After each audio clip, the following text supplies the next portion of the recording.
All right, good morning, everyone. Welcome to the Downtown Brantford Business Improvement Area Board of Management meeting, April 13th, 2022. We'll start with the roll call. Annette, please. Barbara Sutherland. Present. Mayor Davis. Present. Carrie Korfman. Present. Karen Towler. Councillor Wall. Present. Dwight Rose. Present, sorry. Present. Kathy Oden. Here. Sandra Machucci. Here. I think that's the whole board. Okay, thank you very much. All right, we'll move on to the approval of the agenda. May I have a motion to approve this morning's agenda? Kathy Oden, seconded by Dwight. Any discussion? If not, all in favor?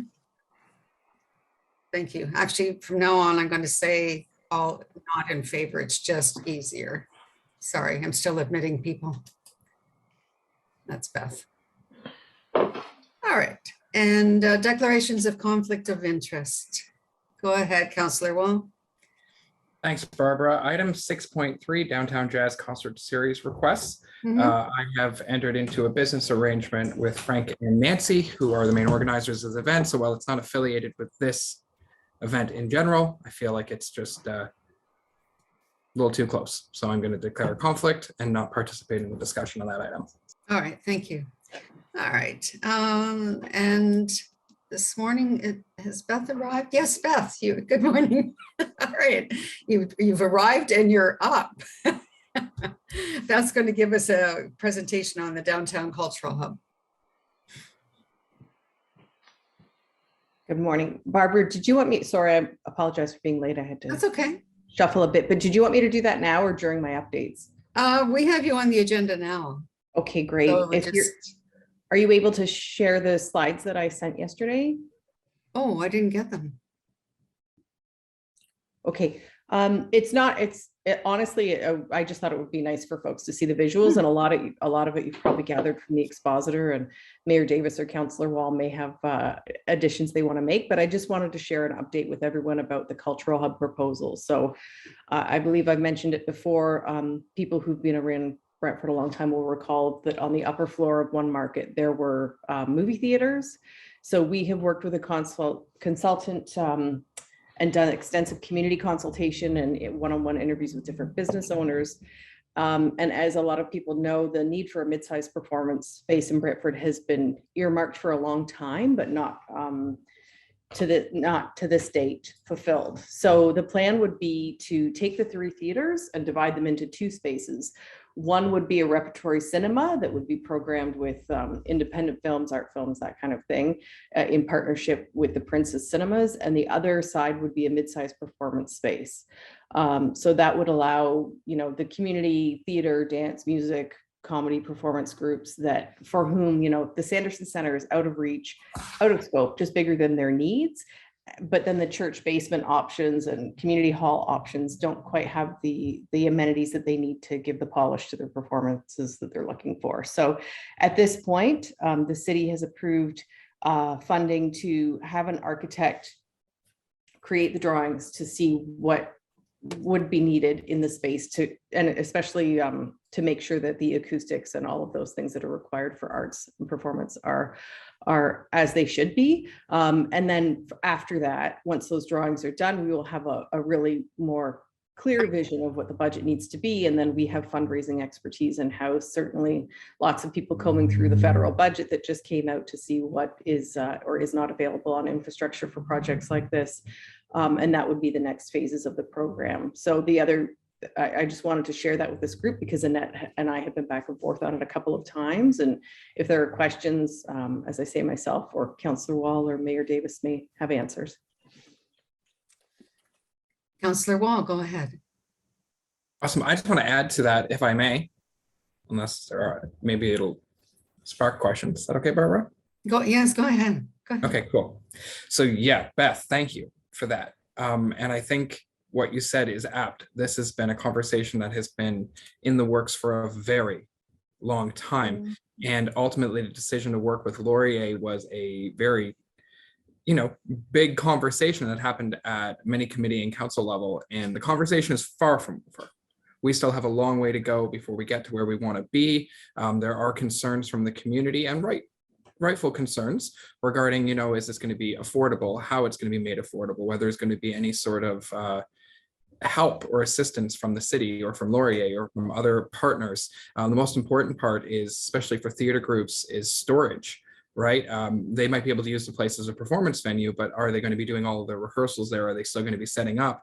And it is apt that it is in the downtown core, because the downtown core, I think everybody here would agree, is the perfect place for a mid-sized performance space. And what Laurier has envisioned for their One Market Square is just inspiring, especially if you talk to anybody who's involved in it. But the only thing that I wanted to add to Beth's already incredible presentation is that this conversation is far from over.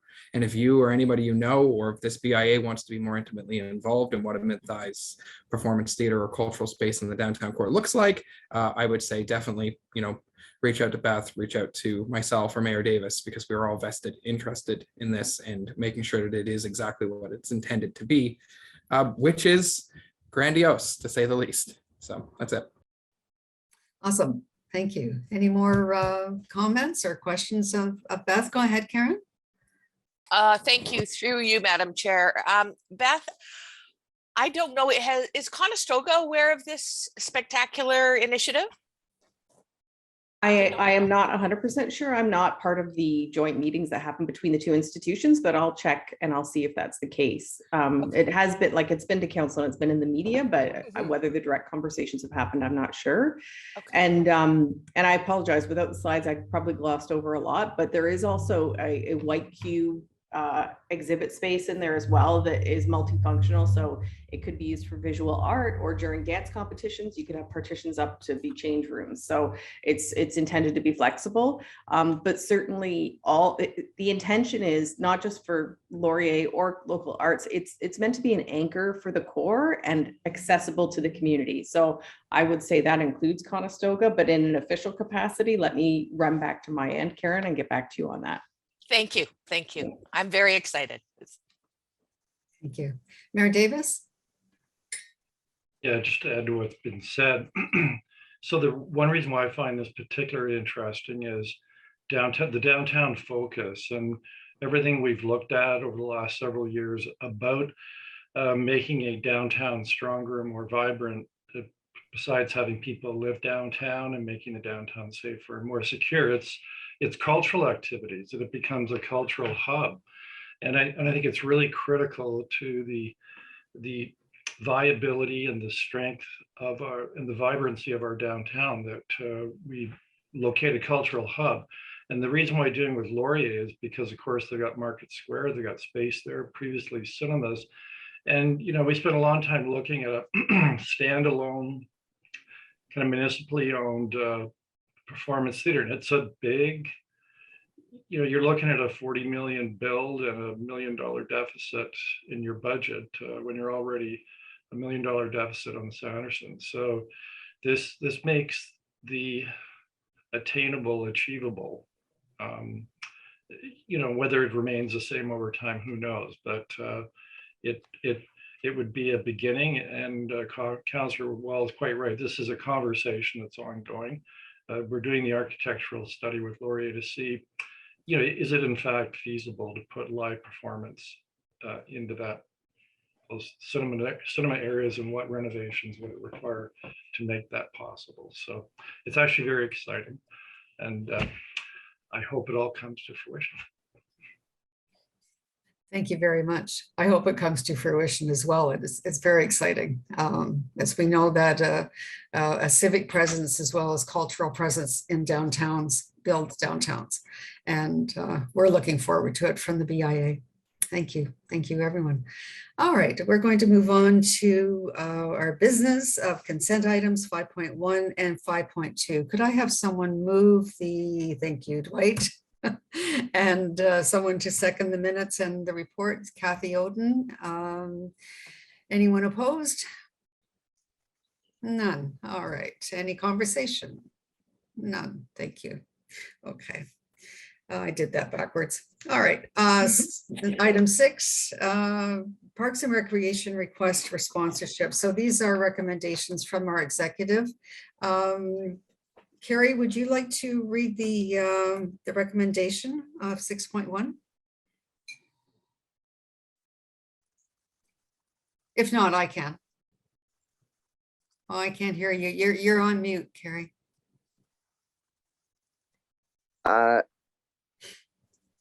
Yeah, go ahead. Sorry, I Okay, that's quite all right. All don't right. have the agenda pulled up.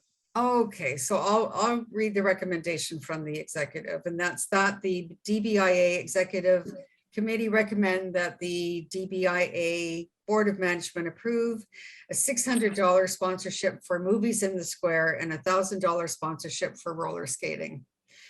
May I have someone to move that motion? Karen, thank you. Seconded by Dwight, thank you. Barbara? Yes, yes, and now we have questions. Go ahead, Dwight. Yeah, the $1,500 will come from the events account and the $100 from the decoration. You're right. You're right. I forgot that. Go ahead. All right. Any questions, any discussion on that? Go ahead, Councillor Wall. Thanks, Barbara. Hi, Jennifer. Great to see you. Couple questions. And I hope I'm not speaking out of turn here, but have we ever in the past put down something in the fountain, like a logo or like something? In the splash pad? Yeah. For skating, we do.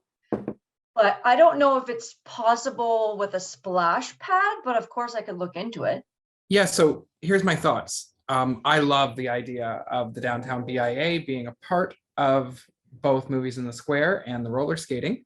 I just really want to see something big and visual saying the BIA is a part of this. Because it's one thing, obviously, to have it all over social media and everything, and I'm not exactly sure, but perhaps if you could get back to this board beforehand, you know, vinyl prints or, you know, those signage is not traditionally not very expensive. And some really cool, the BIA welcomes you downtown signage or logos or something at those events, I think would be very powerful. Absolutely, we do that. So if the BIA approves this, then I have sandwich boards that go up and we can Cool. work together on how those will look. I don't have to design them myself. You guys can have an absolute input in how you'd like to see those. And also, I don't know if I'm speaking out of turn, but I had suggested if roller skating gets approved, that we invite some of the marketer or the vendors from the downtown to be in the square and kind of turn it into a bigger event than just roller skating. So it would be free for anybody in the downtown to come and bring their business down there. That's spectacular because people are just so excited to get back out and to do something. And I think the more we can have that's big and visual and loud and maybe unique, just a little bit different, just which is why I thought maybe something in the fountain or like some sort of like flags on those brick poles or something. Again, just like welcome back kind of thing. Sorry, I'm getting excited, but I'm very excited about this. Events are back. Let's go. Thank you, Councillor Wall. Mayor Davis.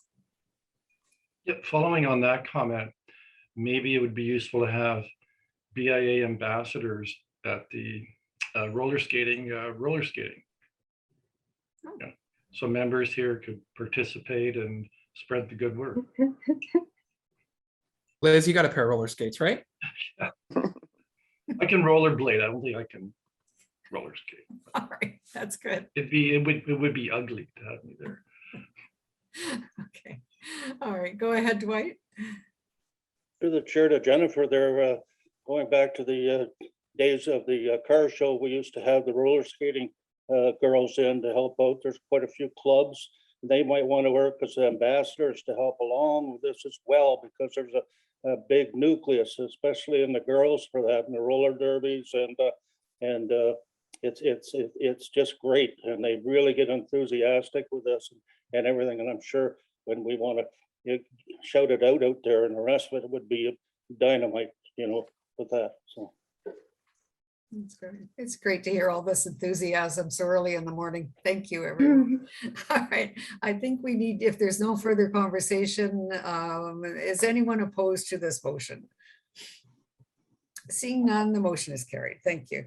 All right, 6.2, we're going to do a little bit of the same for the next couple of items. Tunes in the Park request for sponsorship, $2,500. And the motion stands that the DBBIA Executive Committee recommend that the DBBIA Board of Management approve $2,500 sponsorship for the 2022 Tunes in the Park concert series. The $2,500 will come from the decorations account. And just a little explanation of that, the decorations account stands, we have a bit of money in there because we're reconsidering all of our seasonal decoration for Christmas. That will come later. All right, may I have a motion to put this on the table? Was that you, Councillor Wall?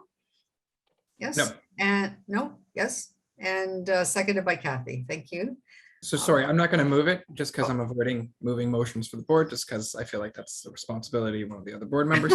No, I support it 100%. I just don't want to be moving motions. Okay, sorry. I saw your hand up, so I grabbed you.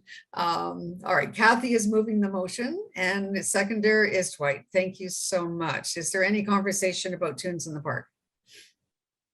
If seeing none, may I have some, Councillor Wall? Go ahead. I think Kathy had her hand up first. Oh, I don't know if she wanted to Kathy, speak. sorry, I thought she was moving the motion. Go ahead.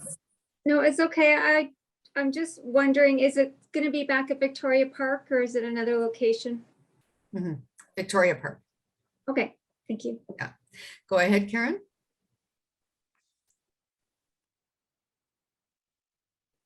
I was wondering again around marketing and promotion in Victoria Park. Is there any way, Jennifer, we could do like a banner that could stay up there that would promote the event weekly and say brought to you by the BIA?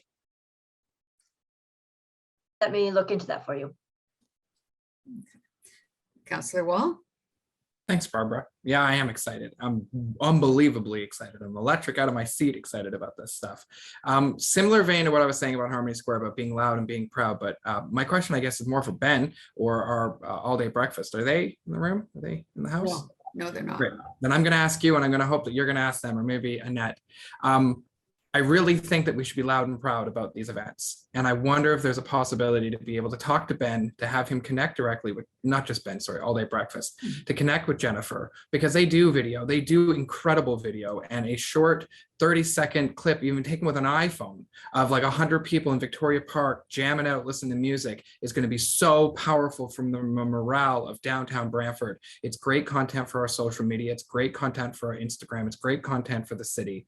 There's also an opportunity, like I know paper flyers kind of aren't the way to go any longer, but there is still something about the tangible paper, even if it's a super highly recyclable paper. But like Mayor Davis said about having downtown ambassadors attending these events, if we've got some downtown bucks just lying around, and there are still businesses that accept downtown bucks, going around and being like, hey, here's $1, thanks for coming to downtown.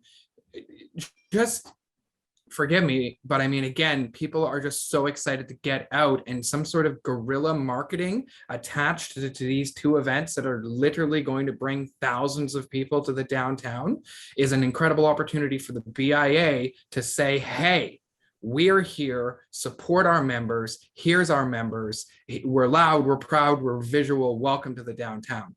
And I know there's not necessarily a marketing committee anymore, but I know that we have regular meetings with all, however it functions. Let's make a big deal about this. That's my ask, because it's an opportunity we can't let slip through our fingers. Excellent. I feel your electricity there, Councillor Wall. All right. Are there any more comments? Kathy, do you just still have your hand up, or is that, do you have another comment? Okay. All right. Dwight, go ahead. This is probably our premier event as far as the BIA is concerned with everything. And we work closely with the Musicians Union, Kathy Muir and them, and with the costs there. We do need a way to get the information out, because with the Victoria Square with the park, there's a lot of older people enjoy that, but it's an opportunity for the musicians to get out and start to play again and show the different bands, different groups that participate during the Tunes in the Park with things going on. So once we find out who they are, what's going on, they may have quite a following too, as far as that's concerned. So as Councillor Wall was saying, we need to try to advertise it a little bit more, being our premier event and the rest of it. And Victoria Park is great with in the summer there, especially with the trees and gives some shade, and it works out real well, you know. Okay, thank you, Dwight. Anne Marie, did you have your hand up? No. Okay, all right. Any further comments? If not, then I'll ask, is anyone opposed to this motion? Seeing none, the motion is carried. Thank you. All right, 6.3, the Downtown Jazz Concert Series request for 1,500. All right, noting my conflict, I'm just going to step out. Okay, Barbara? Yes, okay. All right. That the DBIA committee recommend that the DBBIA Board of Management deny the request for 1,500 for the Downtown Jazz Concert Series. All right, may I have someone put this motion on the table for discussion? Go ahead, Carrie, and seconded by Anne Marie. Thank you. All right, so discussion. Go ahead, Carrie. I just want to mention that the reason that we suggested that we deny this is because it is being held at the Hudson Public this year and not in Harmony Square. Once it gets back into Harmony Square, we would be fully engaged once again. So just background. Okay. Any further discussion? All right. I'll just add to that, and add to Carrie's comment, is that we've reconsidered and feel that highlighting one particular business is certainly unfair. And that if they will take it to a public space, we are happy to support the jazz concerts. Okay, I'm going to take a vote. Anyone opposed to this motion? All right, seeing none, it's carried. Thank you. All right, 6.4. Welcome back, Councillor. Well, Canadian Industrial Heritage Centre request for sponsorship for the Chinese community in memories of Brantford's immigrant community series, $1,500. The motion reads that the DBBIA Executive Committee recommend that the DBBIA Board of Management approve a $500 sponsorship for the memories of Brantford's immigrant Chinese community. The $500 will come from the decorations account. May I have a motion to put this on the table? Kathy, and seconded by Dwight. Okay. Conversation. Go ahead, Councillor Wong. Thanks. I'm not sure who I'm asking this to, so probably Annette. This is the same organization that did Stettle on the Grand, right? The celebration of Brantford's Jewish history. Then I'm so excited to hear about this. They did such a wonderful job when they did this Stettle on the Grand and the celebration of the Jewish history of downtown Brantford. I still have numerous copies of the book that they distributed. And whenever I talk to somebody who's coming to the downtown, I remind them of that. And to learn more about the Chinese community and the story of how they're a part of Brantford's history and heritage. And if they do it to the same caliber and scale, this is absolutely something we want to celebrate. And clearly, maybe this is a part of something bigger for them that they plan on doing to celebrate all the different cultures and the different peoples who make up downtown. And sorry, but this is cool. And I'm so excited to support it. And perhaps, if possible, would we be able to invite them to this committee so they could tell us a little bit more about it? I'd love to hear how we could be more involved in this, because I believe, like, when they did Stettle on the Grand, Barbara, wasn't that when you first joined us? Because I remember you were part of that. Yes. You were a part of that. Yeah. And anyway, this is cool. I support it. Okay, excellent. Karen? To expand on what Josh has said, do we know what they're going to be doing with this money? Because I think, yeah, absolutely, we should support it, but I'd love to know more. Okay. Dwight, go ahead. Just wanted to comment, on Saturday, I don't know if it's a historical society, but there's a walking tour in process again. There was a gentleman out and he was with quite a few people, and they were, I'm sure he was outlining some history of Brantford downtown and stuff going on, like past events, locked up to the, I guess, the memorial where the glass, all the people of distinction are up there on the, by Brant Ave and the rest of it. And I just noticed them in front of my business, and they had quite a few people there. So there was a lot of interest, even though there was rain. So I don't know if there's any background, if that's on all the time, if it's a historical society, or if it's just a private group. I'm not quite sure. That's good. That's right. The increased activity is wonderful in the downtown. And there was a suggestion that we invite them. So Annette, do you know when this is happening? I don't have a date on here. It's October 22nd. Oh, awesome. So we have lots of time to invite them, but you know, maybe we could do it at the next meeting. If they're available, if someone's available. Okay. And Karen, do you have your hand up again? No. Okay. All right. So if there's no further discussion, is anyone opposed to this motion? All right. And seeing none, the motion is carried. Thank you. All right, we're into 6.5, the marketing committee recommendations. Annette, could you possibly do this? I know you're taking minutes, but could you just talk us through this? Sure. Thank you. So the marketing meeting or the marketing committee met a few weeks ago. A couple things that came up at the meeting was we have $23,000 in the decorations account. We used to lease the snowflakes downtown, and that lease has expired. So we were looking at other ways of using those funds. One of the first things discussed was security grants for businesses, where we would grant money for security cameras, bars, whatever they were asking for. I had a conversation with the OBIA, and they're suggesting that we not do something like this. It's almost like bonusing businesses, where all the businesses are paying for security cameras on a single business. I do know other BIAs are doing it, but she's suggesting that we not get into that.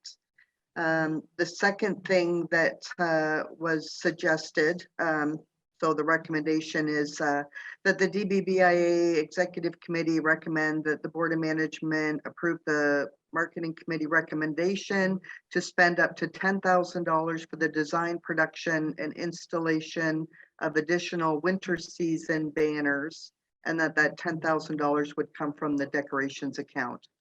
So they're talking about maybe bringing the decorations down, something more visible than the snowflakes. So they're Good. Thanks, Annette. All right. I'm going to ask for a motion, for someone to place this motion of 6.5.2 on the table. Carrie, go ahead, and thank you, and seconded by Dwight. Thank you.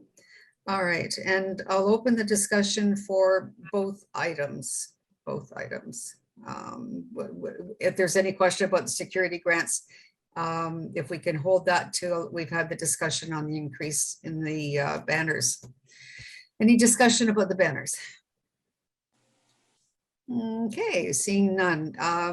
Is anyone opposed to this expense? Seeing none, I'm going to say that that motion is carried. And are there any comments on the security grants of 10,000 and what the DBI or what the BIA, I'm sorry, OBIA has commented on? Did you have a comment, Dwight? It was more to do with the decorations. I was a little slow at the switch here, but the banners themselves, there'll be extra hardware, and who's going to put them up as far as that's concerned. And do we have an answer for Dwight? There's still a lot of unused hardware, especially if the snowflakes aren't going up. So we'll have those. And I've had a discussion with the city, and the hardware is actually theirs. So if there are additional places that we want it, then we could make the request to them. Okay, thank you very much. We'll move on to 6.6. Lizanna, I'm sorry. May I speak to 6.5.1? Oh, I'm sorry, I didn't see you, Councillor Wall. It's okay. I apologize. I got lots of questions because this is a real great agenda. So security is a very broad term, and I was just curious on whether this was regarding like storefront security, like exterior, or more like employee and like asset protection inside the store. So again, maybe we can talk about it at a later time. And then my second comment was, I know that there are organizations out there, I believe there are some nonprofit organizations that we may be able to connect with that do safety audits or like safety and security audits. And I wonder if a part of our security grant might be reaching out to an organization that does these security or safety audits so that when a local business applies to the BIA to get this proposed grant, that they go in and they ensure that, you know, the business is doing its, again, I don't really know a lot about what we're talking, what that $10,000 is about. And I think that this is something the business owners in the Corps have been asking for a very long time. And many business owners in the Corps have already spent obnoxious amounts of money on bars or cameras or panic buttons or door sensors or alarm systems or yada, yada, yada. And I'm just wondering, like, if we're going to be giving money, we want to be using the money wisely. And I honestly just have so many questions and I don't want to take everybody's time to find out about it. So just like a high level synopsis of what this is.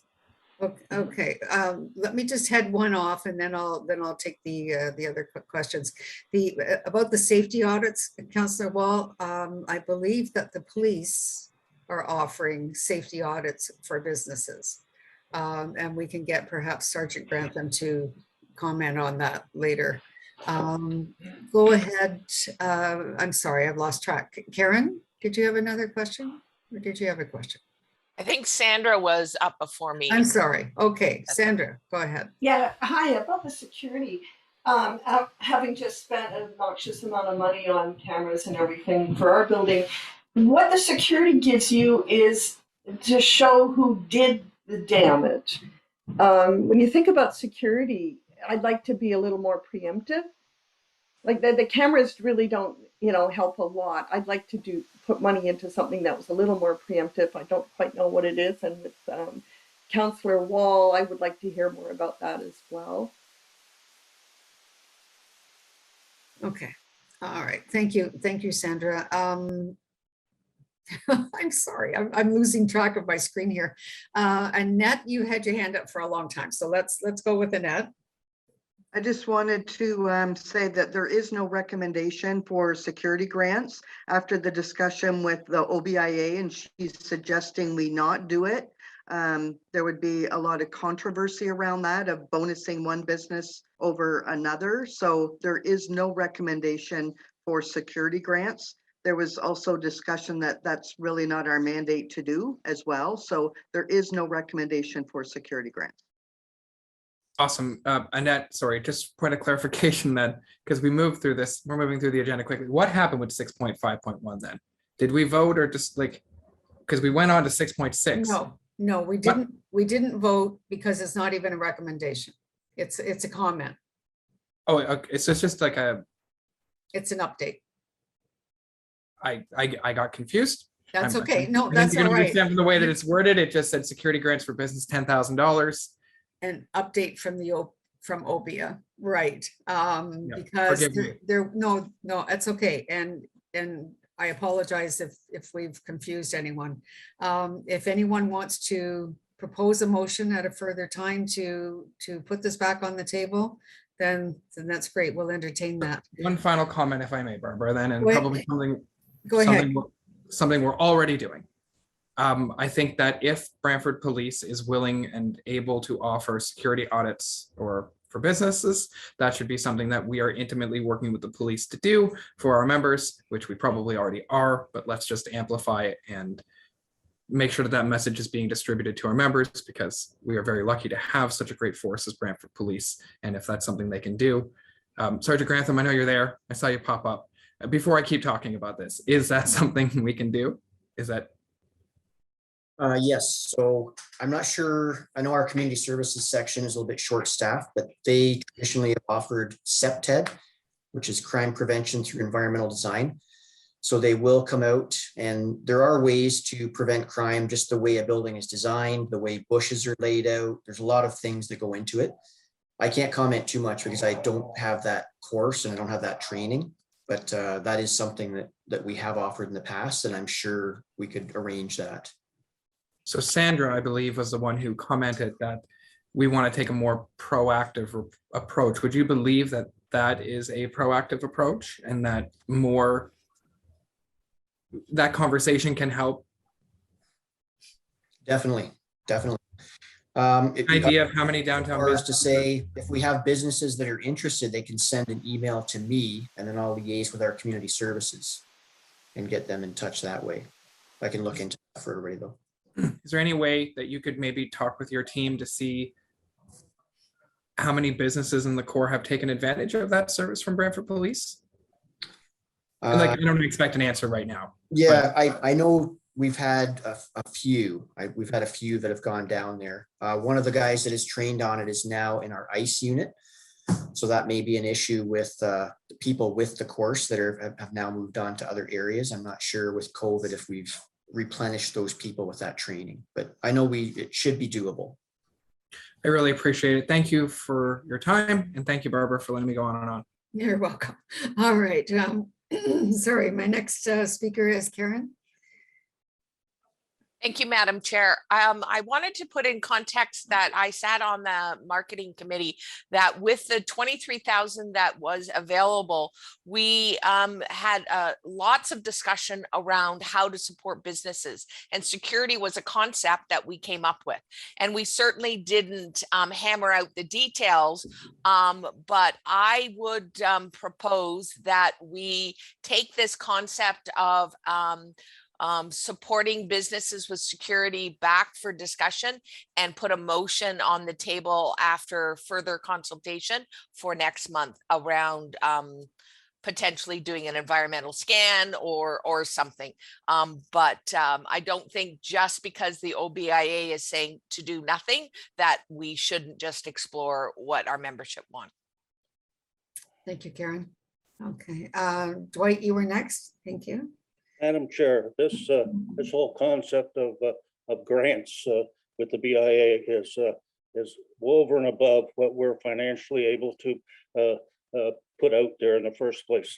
And I'm against opening a Pandora's box, so to speak.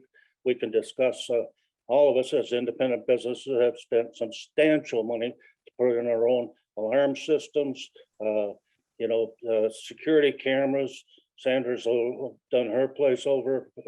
And everybody else, there's substantial cameras. Cameras aren't the answer neither with what's going on. They're fine, but you can't identify people lots of times, and just things. And Dr. Shacker next door, everybody with stuff here. Yes, we can discuss security. We pay tax dollars, lots of tax dollars for a police system that should be able to take care of most of our needs, but a lot of it falls under bylaws now, and those bylaws are not being enforced. This past Monday, I noticed there was a police cruiser on Colburn Street, and there was homeless and disadvantaged people going through the garbage, tearing it all apart and just throwing it all over the place. Nothing was done. I ran into it, and I make sure that they put the garbage back in the bags and the rest of it here. But getting back to this grants period, no. We're not able to get into that, and our membership money is I just don't like the whole idea. We can discuss different things and bring them forward to the appropriate departments that are in charge of that, whether it's City Hall with bylaw officers or whether it's the police department. And it takes a lot of money. The police are overstretched. We've got private security service working for the city now and different things. We're all stressed out here with a lot of stuff here. And I don't want to put something that's going to cause a lot to administer and the rest of it. That's just my update. Thank you, Dwight. Mayor Davis. that's getting into a rather broad discussion, but I'll say this. So you're not going to arrest your way out of this problem. Bylaws, I've said it many times, bylaws, you can only impose fines. And there is never in Ontario can you jail someone for unpaid fines.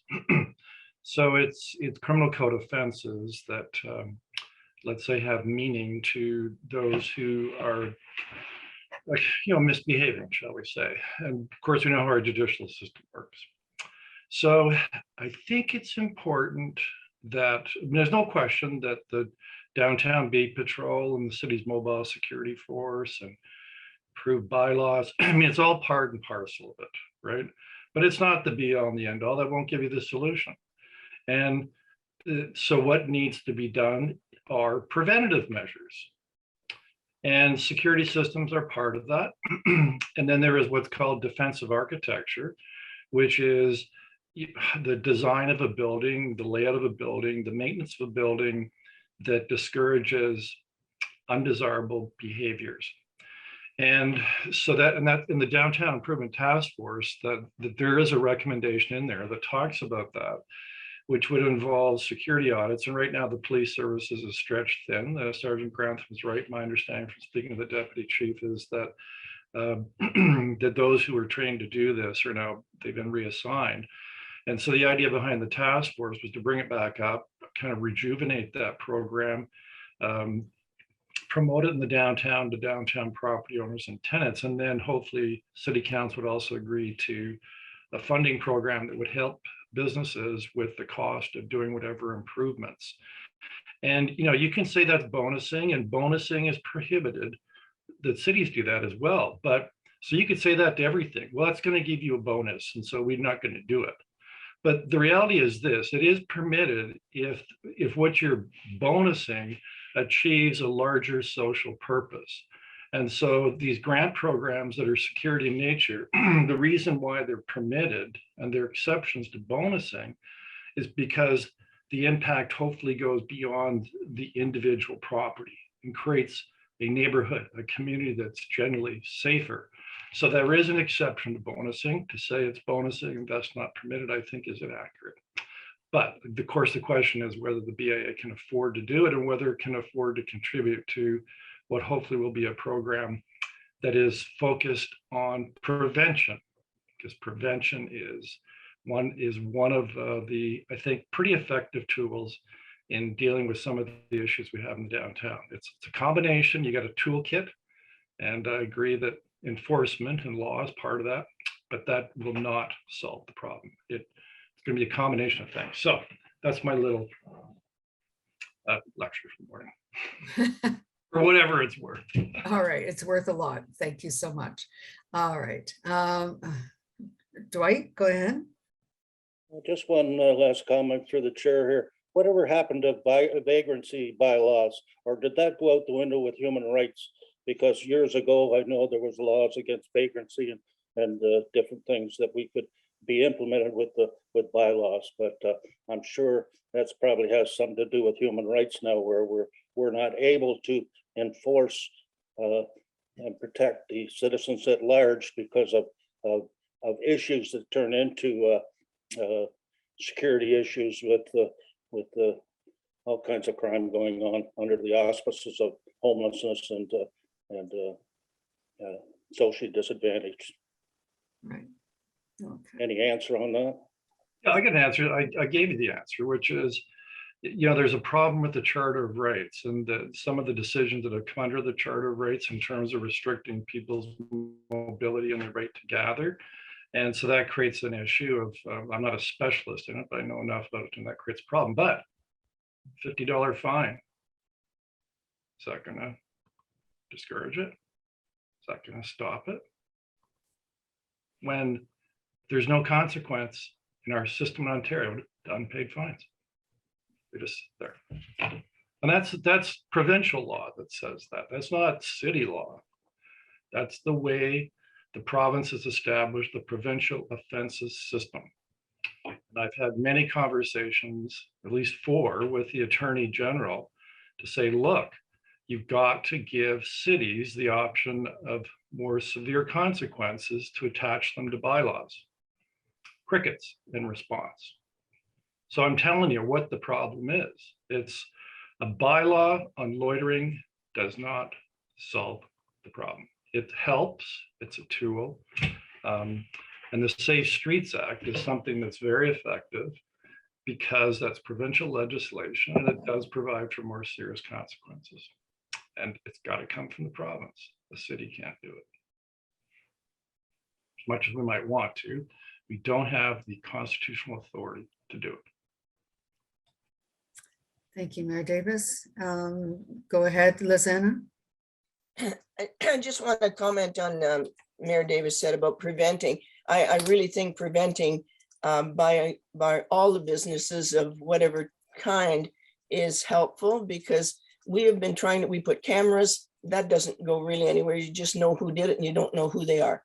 So we're putting up, gates and whatever we have to at our own expense so that people can't sleep in your walkway.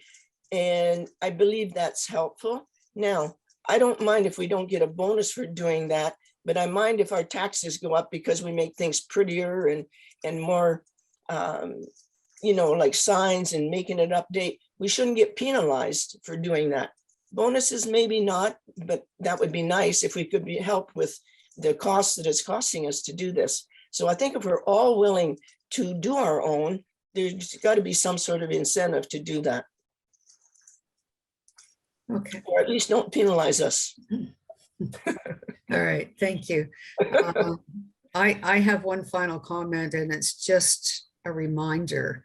And we know that this is all important and that, protection and security is important. The bottom line is it's not the mandate of BIAs to provide security or protection in a BIA. Our mandate is basically marketing and beautification. But we're impacted by all of this, but it's not our mandate to do so. All right. Okay. All right, I think we can move on. 6.6, Lizanna, you have a motion. Would you like to read your motion, please? And then look for a seconder. Okay. So what the motion is free parking in the 2-hour free parking in the parkade. So with the, Just read all of that? Just read your motion, Lizanna. Okay.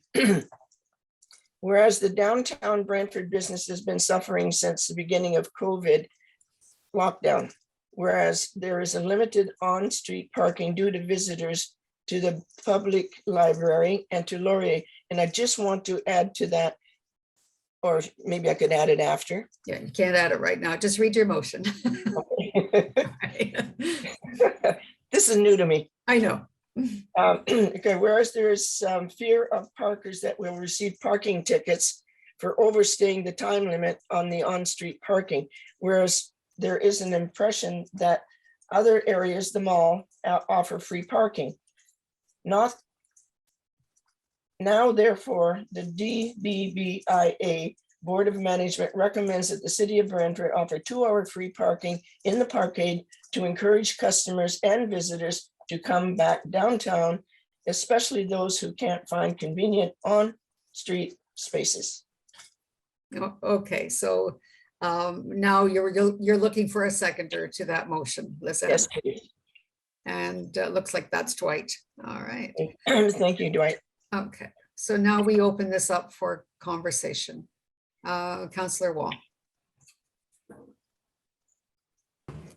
Pardon the pun, but on the surface level, I love this idea. But what's wrong with all the free parking on the road? Like, this has got to come to council. And I feel like unless we can, like, free parking in the parkade is, I don't know. I just want to know how we're supposed to sell this. I just need more. Okay. Because there's no shortage of parking downtown right now.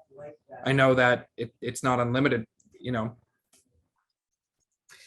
Lizanna, go ahead.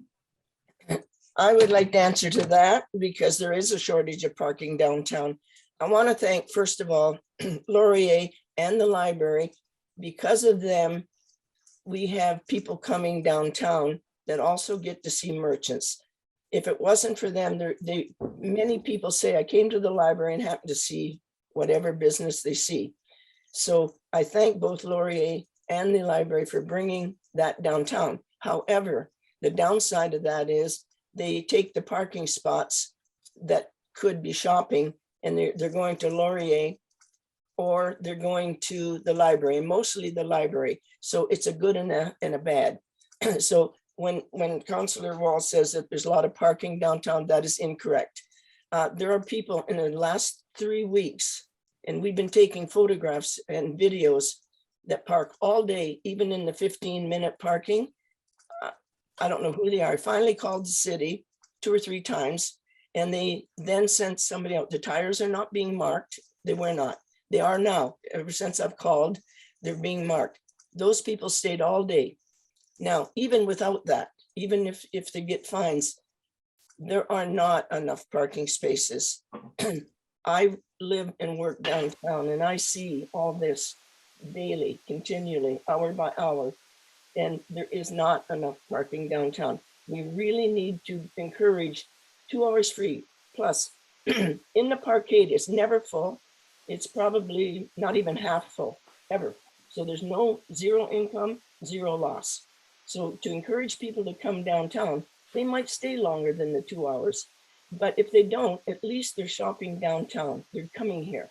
So if you can't find a parking spot, that's also a big thing. If you can't find, you circle around 8 or 10 blocks to get back into downtown because of one way. And then you can't find one and you leave. So I think it's so important to give that 2 hours parking, encourage people to come downtown to the library. They really need it. Laurier needs it. We merchants need it. So I can't see where, Councilor Wall, I don't want to criticize you on this, but honestly, there isn't enough parking. Thank you, Lizanna. Go ahead. Can I report real quick, Barbara? Yes, please. That's okay. Look, I'm all for this, Liz. This is not a you and me thing or a BIA and Councillor Wall thing. It's a convincing council that we got to do free parking in the parkade. And there's just already people who have already prepaid for parking. It's repayment. Like there's just 1,000,001. Like it's not just flip a switch, free parking in the parkade. I'm sure it's something we can pull off. And I'm happy to support it if that's the intent of this BIA as your rep. I am not contrary to the motion. You know what I mean? I can see where we're going to run into obstacles because it's a recommendation to council, right? So I do appreciate you giving me all those reasons. So we're on the same page, though. It's not something that I am not in support of. 100% supported if that's what this BIA recommends we do. Okay, we're going to go to Sandra. I think where Lizanna is, there probably is a shortage of parking, albeit, some other places there isn't because she has Laurier and the library. But I'm wondering with what you've got here, is there any way, like, how you can get free parking and have your ticket validated going into a merchant? If that's something that would help her have people, come downtown to her shop and have certain merchants that you can get your ticket validated. Instead of, because you offer free parking, like 2 hour parking, everybody's going to take advantage of it, but she needs her customers to be able to come there. So either, something that would maybe be specific to the businesses down there instead of the library and instead of maybe Laurier. Okay, thank you. Dwight, you had a comment? I just wanted to point out parking is not free. I don't care if they part of Lizanne's comment where they feel that the mall's free parking. No, the mall operators pay a hell of a fee to provide parking for the people at the malls. And the streets downtown, it's not free parking. It's not free parking at all. That's tax dollars going out. We've discussed this parking and there's no one answer, but there is an answer. And that is a paid system where it's fair to everybody and the rest of it there, but nobody can get their heads around that, whether it's students coming in and then they want longer hours for them to park on the street. Long-term parking is for parking lots. The parking lots, lots of people, they don't want to use the parking lots, and there is space available. That's a little ways away and the rest of it. I thought also we had already with the parkade, yeah, don't we have 1 hour free parking in there? Isn't that still a concept, or has that gone out the window?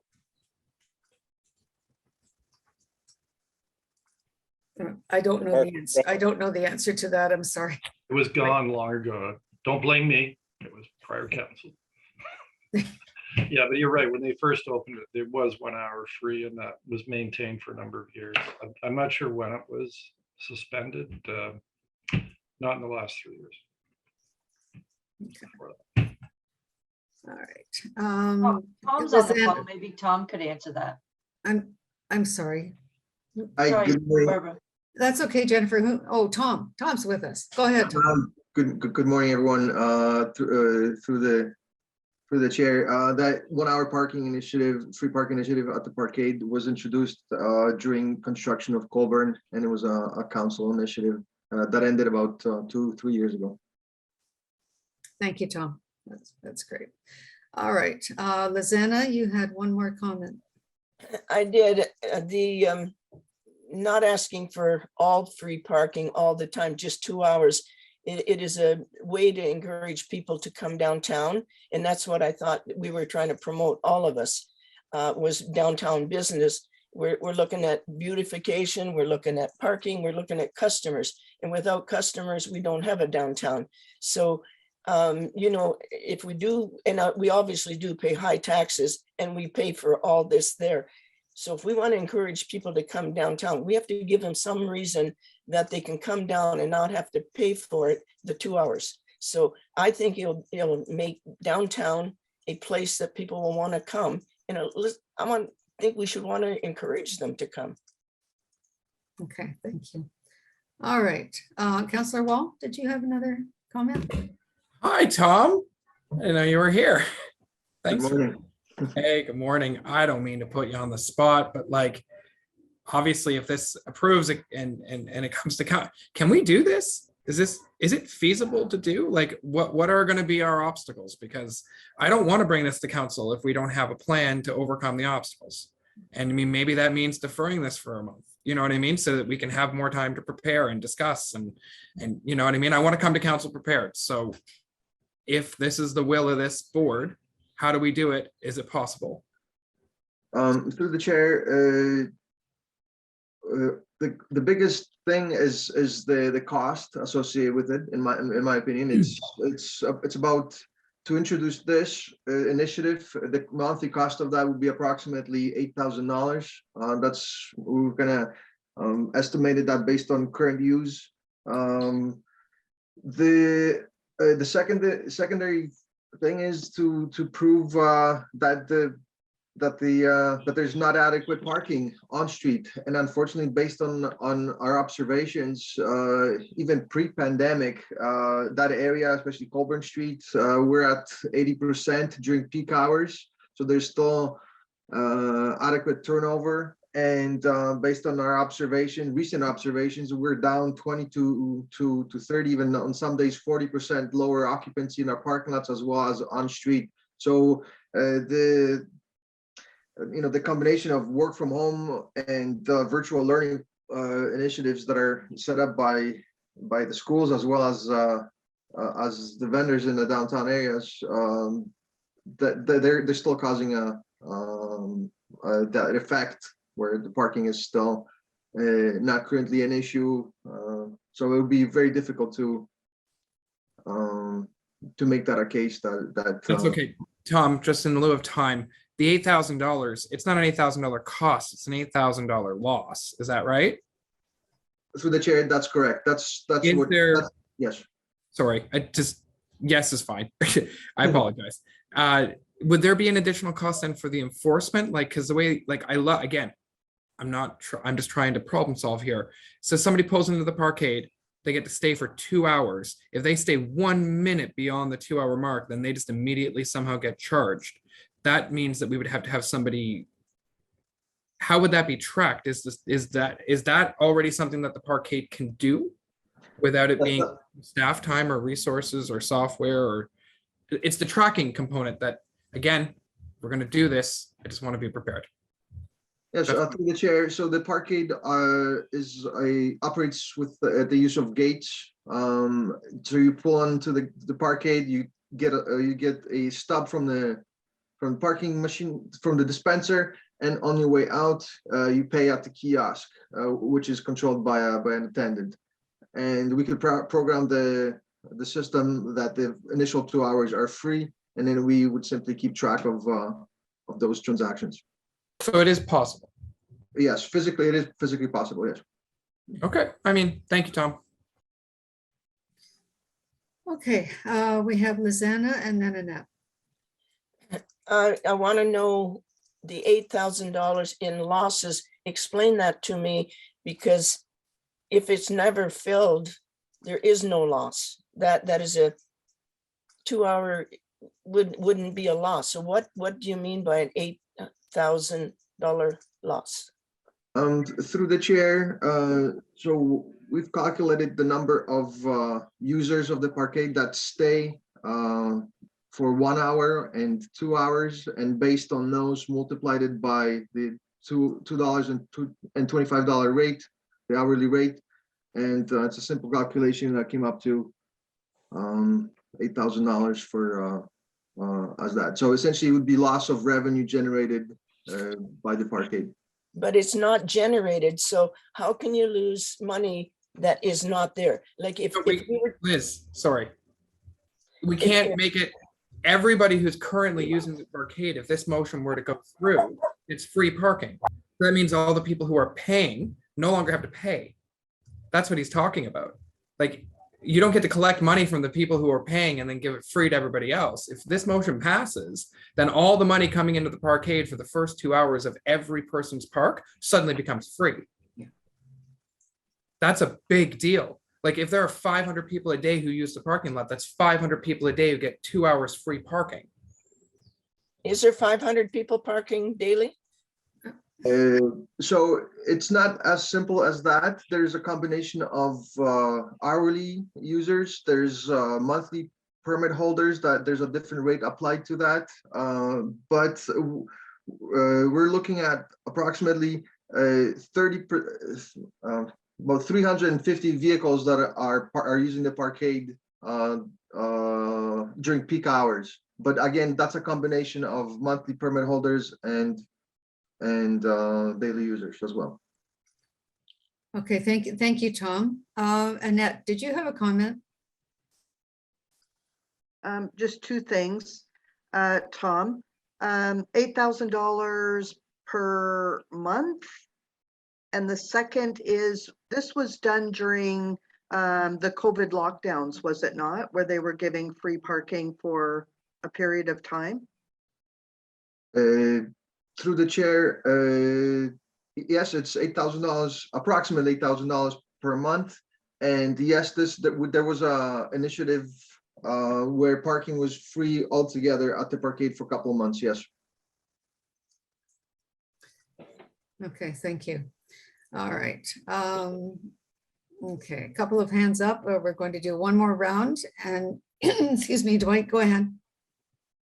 Well, yeah, we'll never get an answer to this because it's we've been thrashing this for years, back from 2010, parking committees, everything going on here.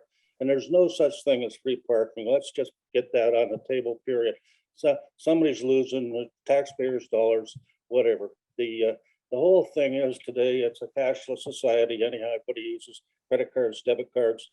So when you get into the parking garage, you get a same as any other parking lot up the hospital or anything where you get a slip. So if you've got 2 hours free parking, you get 2 hours free. If you stay 3 hours, you're going to pay an hour. You're going to pay 2 hours. How long you're going to stay? However, that figure's figured out here. There's another way too for Tom. I was going to recommend to him. I've talked to Councillor Utley about it. We're in this age where cars are electrified electric cars now. The city's bought electric vehicles here at Go Green, and there's no charging stations in that parkade at all. And that would be a revenue event too for the city as far as that, if they could implement some charging stations in there. 3. The university has done that on the Charlotte Street parking lot, and they charge $10 a day, but I don't know how they charge for their parking down there, but there's 3 charging stations down there. I was gonna say, you know, whatever you come up with the parkade, it's not gonna suit everybody anyhow, as far as stuff is concerned, whether it's 1 hour free and then you pay beyond that, or whether it's 2 hours. And the only answer to everything is a paid parking system, which is pay and display, or however you're gonna do it. That's fair. I mean, you don't, it does away with these, all the issues with the rest of it, but they've never been able to put this in place because of individuals, organizations, and the rest of it here. So until, and Tom knows that well, we've been dealing with it for a long time. Until we get our wrap our heads around that, there's no such thing as free parking. There's a cost to somebody, cost to the city. And as far as businesses are concerned, that's, you know, I charge for parking and I don't have any problem at all. And people are happy to pay it compared to other municipalities. This last weekend, there was a Legends Billiards tournament on the go there, and people coming in from out of town. And I have access parking, $5 for the day. They're just so happy to pay that. Okay. That's all I gotta say. Thank you, Dwight. I think Beth had a comment. No, that's okay. I'm good. Thank you, Okay, Barbara. Carrie, did you have a comment? Yes. Yeah. Am I on? Yes, go ahead. I wanted to ask for a recorded vote on this, please. Okay, all right. Go ahead, Lizanna, sorry. Okay, I just want to add to a few things. A one-day event, people will pay $20 for parking. That's not a daily thing for shopping.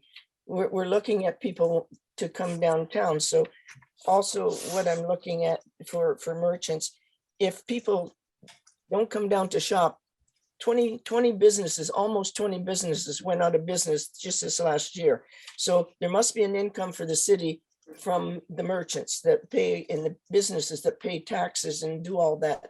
There must be an income that maybe would cover that $8,000 per month. So looking at just the 8,000, but the loss of income from these businesses probably would be more than $8,000 a month. So I just wanted to add that to it. Okay, all right, so I'm going to call the vote on this, and Carrie's asked for a recorded vote. Karen has, I don't know, Annette, I need your guidance. Karen has stepped out of the room, but she said she doesn't support. So has she pre-voted already? You actually have to be in the room, visible for a vote. We don't know who's there, right? We don't know Exactly. who's Yeah. voting. So you actually have to be on camera to vote. Do I still have quorum? Yes. Okay. So Sandra? Barbara, please, when you do this one, Yeah. are you gonna, the vote is exactly as written? Yes, there have been Okay. no amendments to this. Okay, good. Right, okay. All right, so we still have quorum, so all in favor of this motion? Anyone? in No, favor? I wanted it recorded. You Yeah, should it go will be individually. Well, if everyone puts their hands up, and then I'll name them. Okay. Okay, just Okay. like they do in council. Okay. Yeah. All right, so all in Anybody who's favor? not a voting member, just turn off your screen temporarily. Oh, So it's yeah, that's a good idea. Thank Barbara? you. Yeah, thank you. Sorry, folks. No, that's okay. Thank you, Joshua. All right, and Jaspreet, I believe she's the student who's joining us, so we'll just let her stay there. Okay. All right, all in favor of this motion, please raise your hand.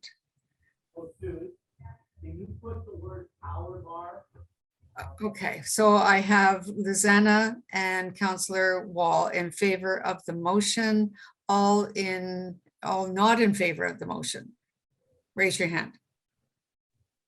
And that's Carrie, Dwight, Kathy, Odin, Sandra Michucci, and myself. Thank you. Oh, Anne-Marie, sorry, and Anne-Marie.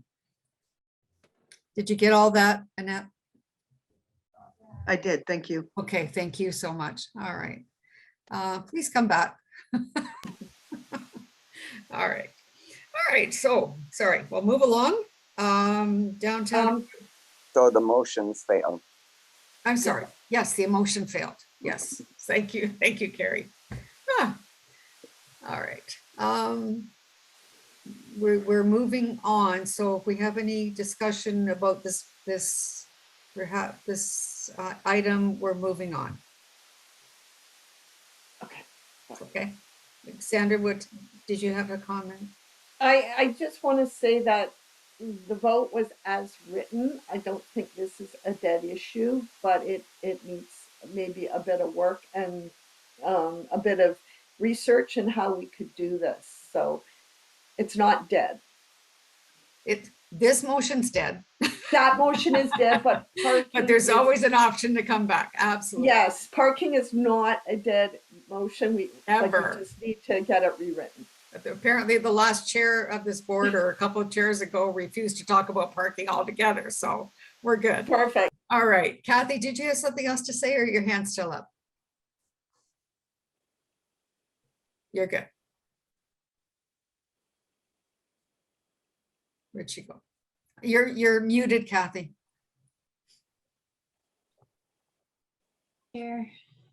We still need to, I agree with Sandra, we still need to find some kind of help for our businesses and an enticement to get people to come back downtown. And there's a whole lot of pieces to this pie, including change of the social issues in the downtown. I've talked to some contacts recently that don't even want to go downtown anymore because of all the social issues downtown. So there's a whole lot of things that need to be worked on to entice people back downtown, and certainly the events will help. But that's all. Thank you. Thank you. Thank you, Kathy. Okay, 6.7 Downtown Improvement Task Force. I don't really have an update other than the fact that there is a meeting, and apparently the last meeting of this task force on Thursday. A number of documents have been created in support of the task force and further steps. Carrie, do you have any more updates? No, not really. All right, Joshua Wall, I'm sorry, Joshua, Councillor Wall. Joshua's fine. Okay, if you don't mind, because I have to go. So I'm going to do this update. I'm going to provide my quick council update. And then Yes, thank you. Okay. Unless it's going to affect quorum, Annette. 1, 2, 3, 4.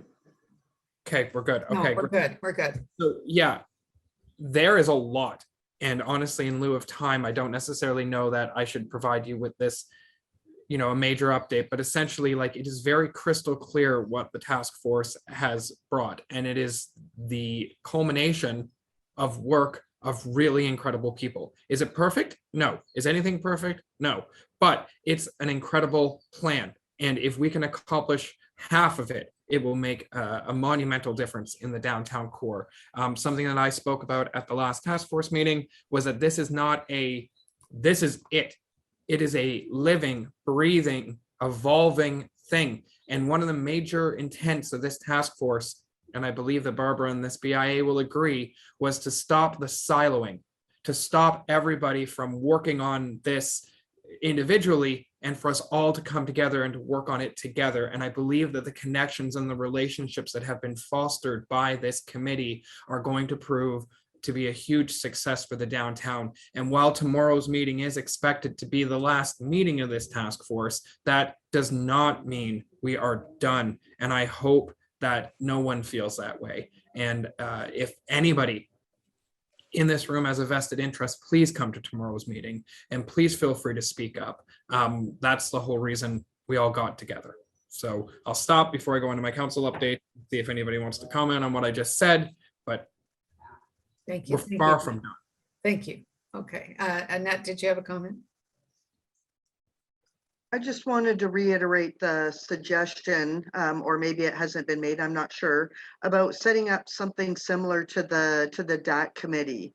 You talk about working in silos, and I think even after this plan is done, we'll still be working in silos because the BIA will be doing this, Laurier will be doing this, Conestoga, but we're never all at the same table like we were at DAC to say, this is what we're all doing. Maybe we can partner here, partner there, that kind of thing. So I just wanted to make sure that that suggestion was out there. Otherwise, I think we'll just continue doing what we were doing before, unfortunately. No, let's make sure that that gets brought up Mhm. tomorrow, that no one wants to see this end. It's like the Avengers just stopping working together all of a sudden. We saw what happened when they did that. That's right. Okay, so go ahead, Dwayne. I was just wanting to add this comment to Councillor Wall here. You know, the task force came up with a lot of good initiatives that were hard to implement, and it was pointed out, I think the issue was that there was too many people trying to do their own thing, reinvent the wheel, so to speak, with instead of services getting together and everybody working together towards taking care of some issues and the rest of it. And I do believe the old saying, failure to plan is planning to fail. So there was initiatives there that couldn't be put in place. We all know the biggest thing that came out of the focus out of the task force was the biggest issue was our socially disadvantaged, our homelessness, and the fact that the basis of it all is a health problem from the get-go. The province with whether it's mental health, whether it's all kinds of different issues there. So, and that's right. When we lost the fact that there was a committee like the DAC committee where we could get together and maybe accomplish some initiatives and the rest of it. That BDOT plans worked out well, the Brant County Health Unit and different other things. So we don't need to drop the ball here. We need to take some of these priority items that can be tackled and worked with in everybody working on it and move forward with it. So it makes it a better place for everybody and the rest of it. So that's all I got to say. Okay, thank you, Dwight. All right, so in the interest of time, we're going to move on really quickly. Thank you for your patience. Can I give those council updates then before I go? Oh, okay, yes, please do. Sergeant Grantham, do you mind? Just one moment, go ahead. I'm going to be super quick. There's two things. Nat, please, if you don't mind, on the last city council agenda item 12.3.7, one more time, 12.3.7 was the homelessness and individuals and family information system, HFIS, fourth quarter report and homelessness by name list information. So it's report number 2022-84. It's a really comprehensive report and it gives a bird's eye view of just what's going on with homelessness in our community. And I think it's a vested interest to every member of this BIA. And I'm not going to go into it here. I'm not a social worker. And I sit on the social services committee and I feel like I might have a good understanding of it, but it might be something that you want to review, especially now where what's happening in our community is becoming more forefront on social media and people are talking about it. You need to know what your city is doing to help these people because it's something that's important to us all and it's something that impacts us all. And then the only other thing that I wanted to mention was a motion and I was very proud of. It's in conjunction with the Brantford Police and it's investigating a scrap metal license. So right now we have a licensing thing where if you're a person who buys scrap metal, you're supposed to do all sorts of things. But I think many would agree that there's still all sorts of scrap metal being stolen in our community and it's awful. Absolutely awful. And it's happening in our downtown. I specifically mentioned it happening to businesses and to our museum. They just literally ripped the air conditioner off the building and sold the scrap. Who's buying the scrap if there's a licensing thing in place? Do you know what I mean? So the idea here is actually to license the sale of the scrap. So in order to sell scrap, you got to walk into City Hall and say, my name's Bill and I sell scrap. Here's my ID. Here's a criminal background check. Can I have a license to sell scrap? And unless you show up at the scrap dealer with a license saying, hey, I'm on the up and up, this scrap's from a good place, like a legal, legit place, then the guy can't or business can't buy your scrap. And, you know, I faced some criticism and some questions about it, but whatever, that's a topic for another day. The idea is that like punishing people who are in the worst part of their life, having to resort to stealing scrap, maybe isn't the best idea. Maybe taking away the ability to sell the scrap in the first place would prevent people from stealing it. No point in stealing it if you can't sell it. And clearly the system we have is not working. So investigating licensing the sale instead of licensing the purchase just seems like a good enough idea.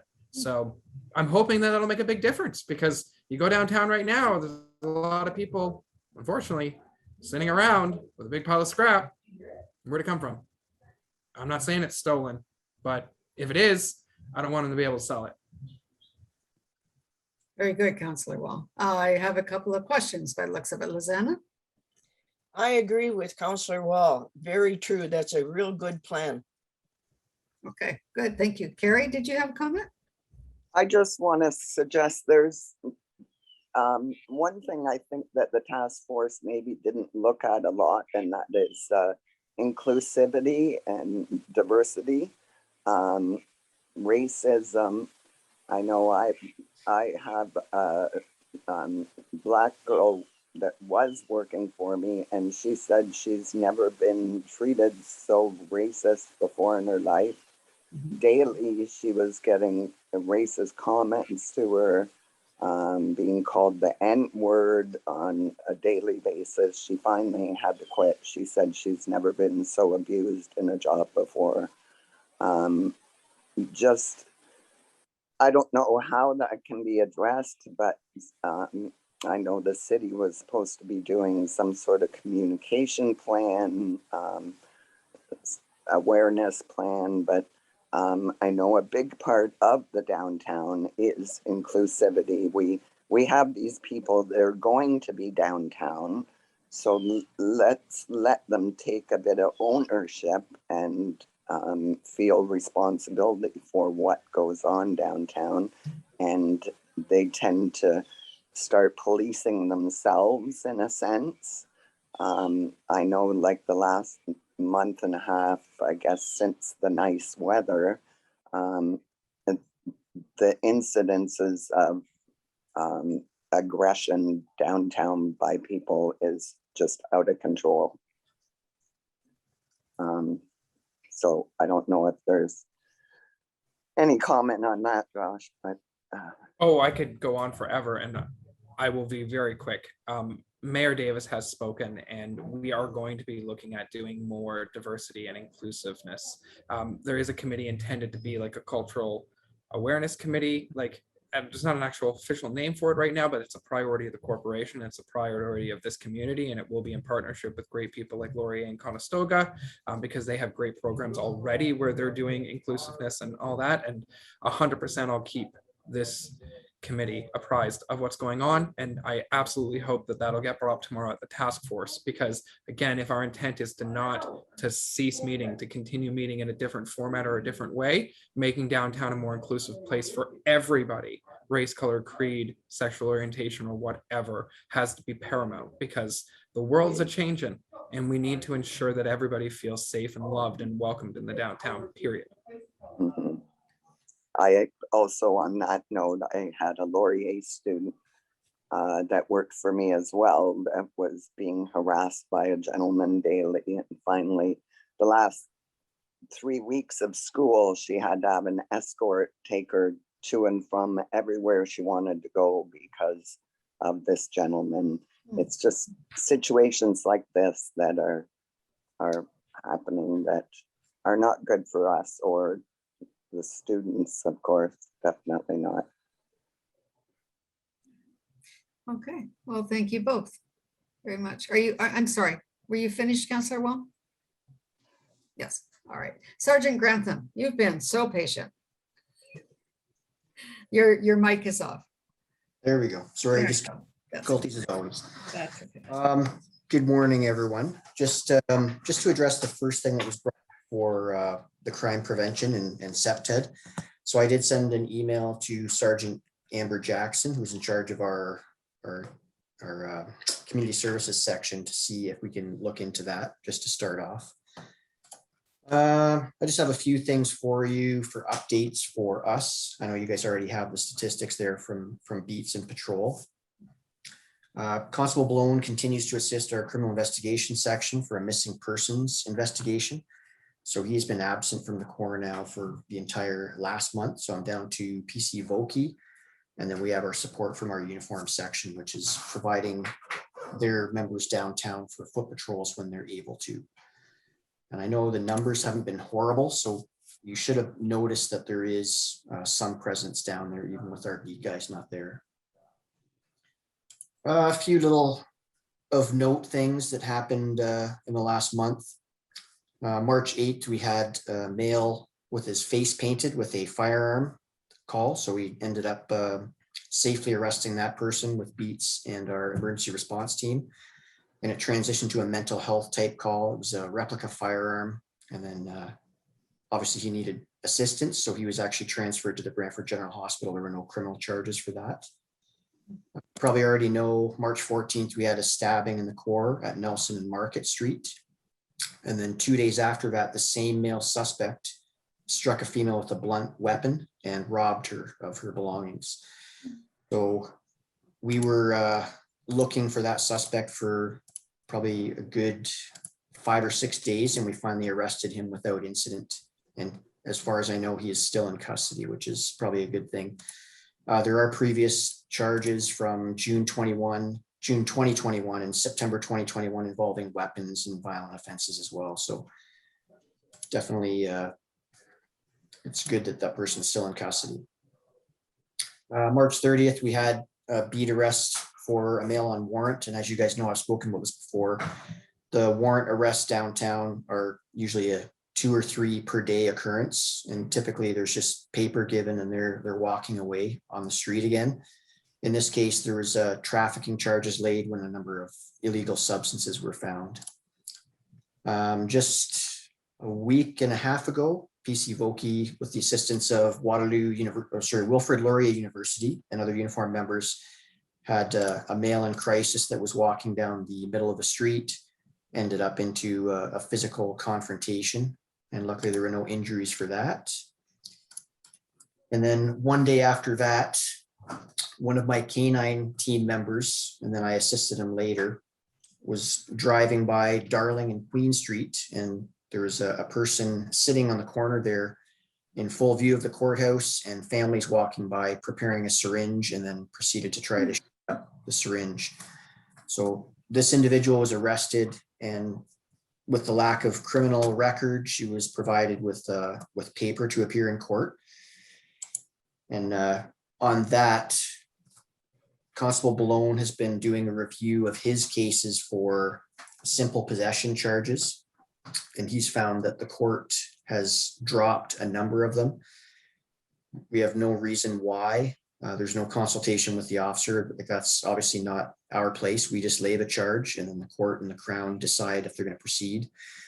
So it's kind of disheartening, you know, that my guys are down there trying to lay charges for people using drugs right in the middle of everywhere, and then it just doesn't go any further. But again, just addresses where we should be heading with the drug use and possession being decriminalized, which is, I think, is what we'll see shortly for simple possession in any event. That may increase, of course, the people that are using drugs in public, which is going to cause more injury, more issues, but that's not something we have control over. Just 2 days ago, we had another stabbing just outside the Corps.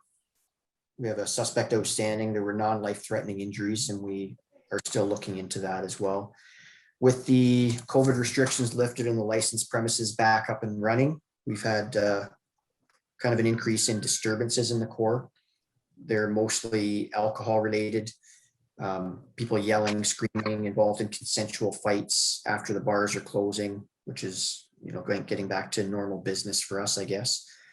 Nothing crazy, but obviously it just causes issues downtown with noise and, you know, people running around screaming at each other and disturbing people in their houses and their businesses as well. So we continue to monitor all these trouble areas.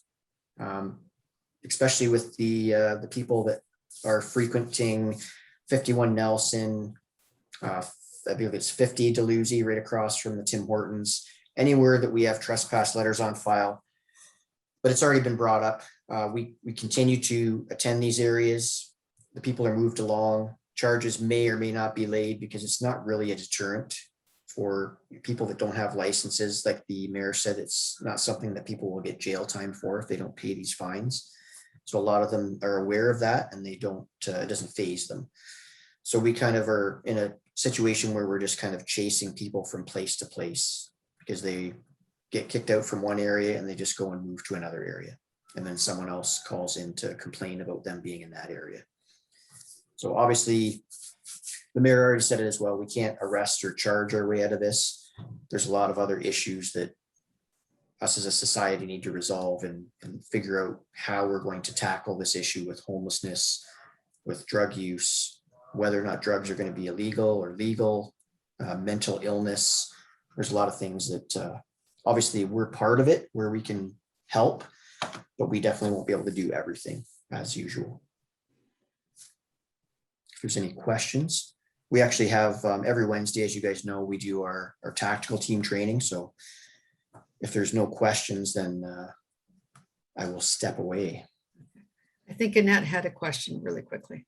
Go ahead. So this is for you, Grantham, Sergeant Grantham, and our council rep, Councillor Wall. I had a phone call on Monday from a property owner with a tenant, and he's asked me to talk about these issues here. So that's what I'm going to do. So he is a longtime property owner in the downtown with a fairly new tenant. He's now losing the tenant because they bring children into the core. They offer social services. They've been dealing with syringes, vomit, feces, urine, assaults. Their windows have been busted out. He says they call the police every day. The mayor is aware. Everybody seems to be aware, and yet nothing's being done. So he's losing his tenant, and now he's also considering moving out. Don't know what to tell him. I listen to these property owners and businesses that call me, and then I don't know where to turn to. I don't know what to do. So asking for some advice. If you just pass on that, I know the field maybe nothing is being done. Things are always being done. We're constantly trying to address these issues. We've spoken about it at great length before. A lot of the problems that we're having is the fact that in our society today and in our legal system, there are no consequences for actions. If there are no consequences for people's actions, they're more likely to do things that they would not ordinarily do. Right? If someone knows, hey, if you go punch someone in the face, you're going to go to jail for a month. Like, okay, well, I don't want to go to jail for a month, but that's not the reality of our system, especially, you know, you start looking at some of the vulnerable people that we deal with, and they're, you know, perpetrating these crimes. They're not held in custody, and that's been compounded by COVID as well because of all the issues that we have with our custody centers that have those COVID outbreaks, and then they don't want to have people in there. So it may or may not change a little bit now that COVID is kind of lessening. I don't know if we're going to have another wave or not, or if anything else is coming up down the pipe for us. But again, it comes down to our federal system and the bills that have been put in place for bail reform and how we deal with persons that are in custody or in pretrial custody awaiting charges. Even if they have a long list of, they'll have like a big laundry list of charges and they're still getting out. So if you can just pass on to these people that we are frustrated as well, but as always, we continue to do everything we can within the limits of what we can do. But there's just a lot more issues that are behind that, if that helps. Thank you, Sergeant Grantham. Go ahead, Councillor Wall. Yeah, thank you, Sergeant Grantham. I do have a question for you, but Annette had asked both Sergeant Grantham and I a question. I think he answered it really greatly about the lack of consequence. which is a really big issue. And thank you for saying that. Needles, we got to talk to the health unit, right? And they're the ones distributing the needles. And if they're going to be distributing them, and I've said on record, they need to take responsibility for where they end up after the fact.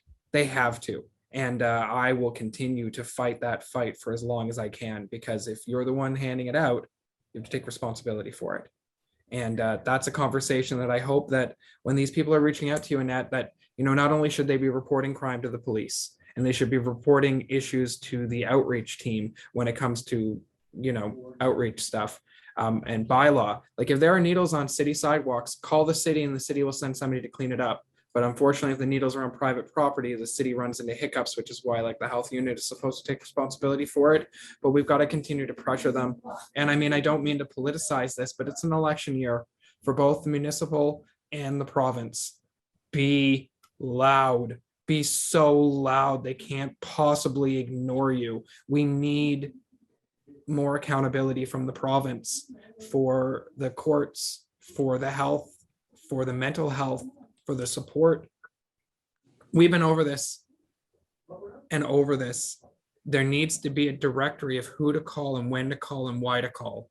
And I know that it exists in part, but maybe there's a way for the BIA to be able to, because when somebody calls you in their most vulnerable moment, Annette, saying, please help, just giving them a yellow pages of, oh, we'll call all these people, they'll take care of your problems, isn't what they want to hear. They want to hear what's being done.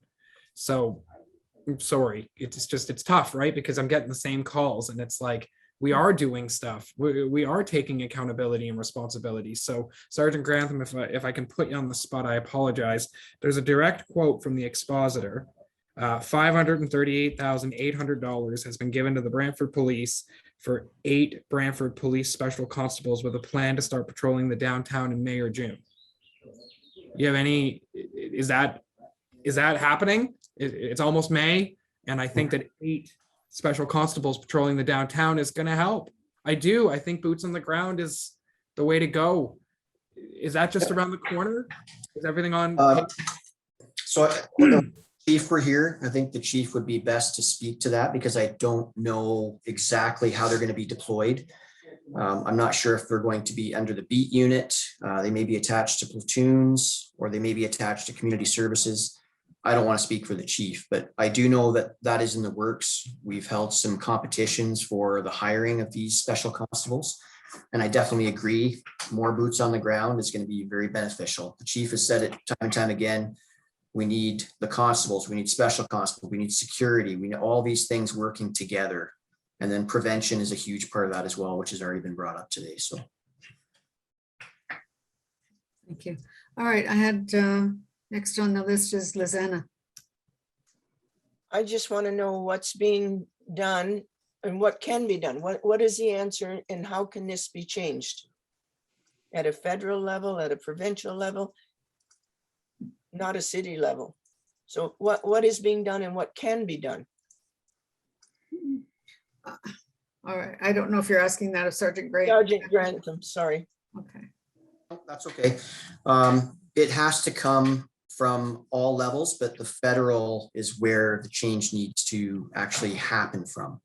So it's been brought up before. You need to speak to your member of parliament. You need to speak to your member of provincial parliament. You need to get pressure out there. And I know our chief is doing the same thing. Do you think from the general public? Yeah, the general public has, obviously you guys are who is electing the people that are making these decisions. So you need to make your voices heard. Okay. What's happening right now is not what you want.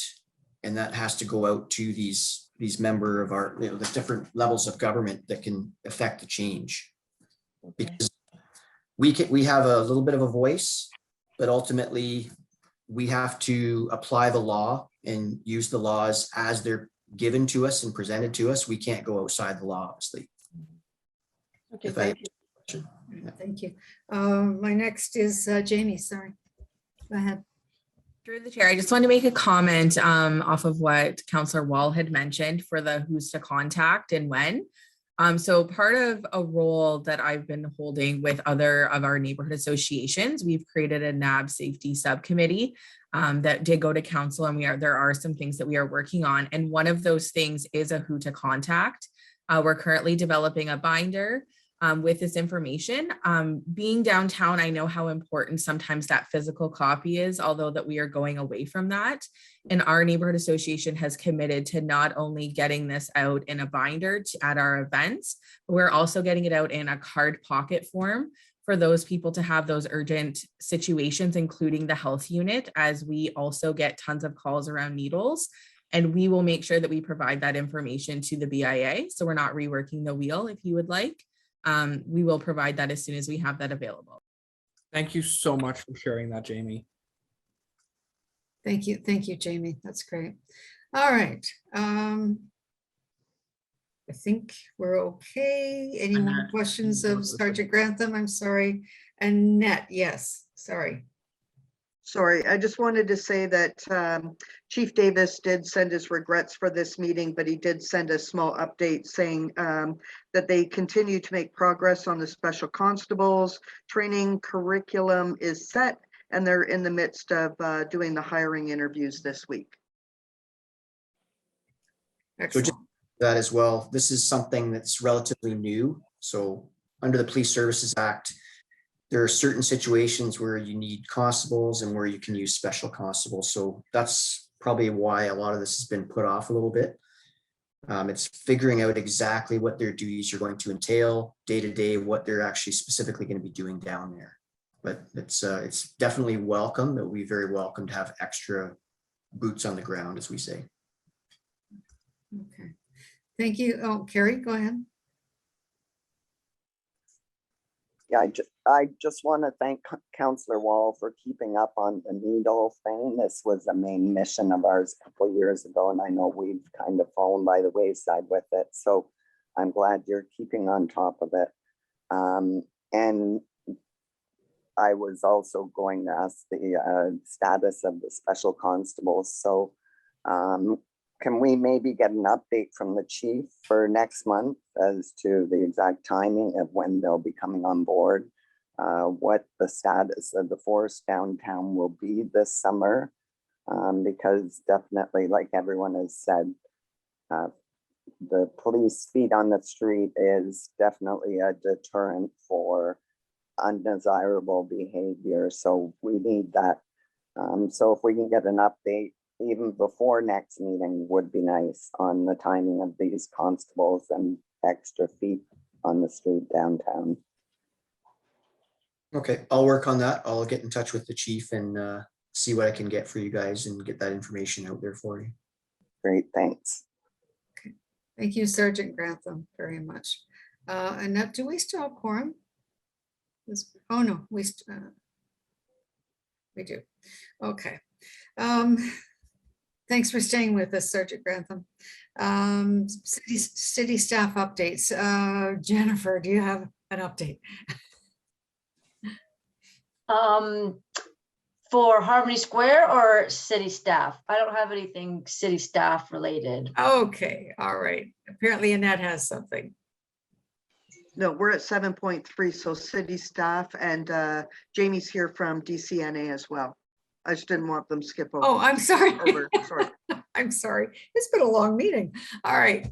Go ahead, Jamie. So much. First of all, I just want to thank everyone on the BIA for providing your continued sponsorship of our association.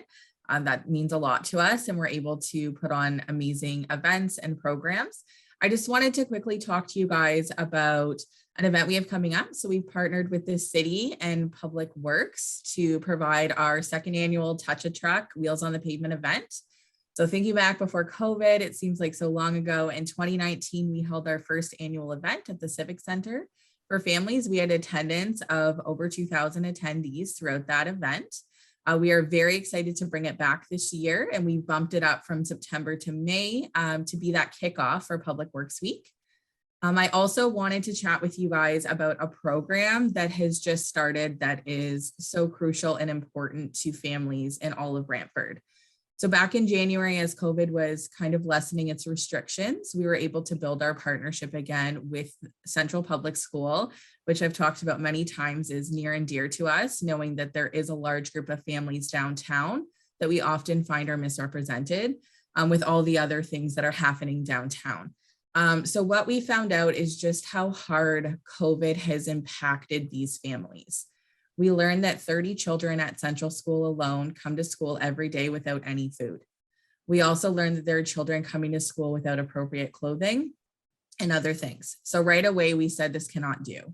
So we started with trying to find a way to get 7 dozen eggs to the school every single week to cook a hot breakfast. What's happened from there is something I truly never thought could, and it's just skyrocketed into so many things. So not only were we able to get the request through partnering with some people for the eggs, we also were able to fill in 3 days, 8 large bins at the school for not only the children in need, but their families as well, if they're experiencing crisis. We were able to partner with the Salvation Army, who has helped provide us with enough rations along with some of our other donors that we are now making pantry bags up every single week to go home on Fridays with families in need. Then we also quickly formed a partnership with Our Kitchen Brantford, where we started providing 30 meals a day for lunch to these students. And when I thought that that was more than enough, it continued to grow. So from there, we partnered with Major B and Eastward Echo Place, where we now provide 10 pantry bags to them as well and families in need. And we learned that 15 children a day come there without food. So right away we got on board and we're now in that school as well.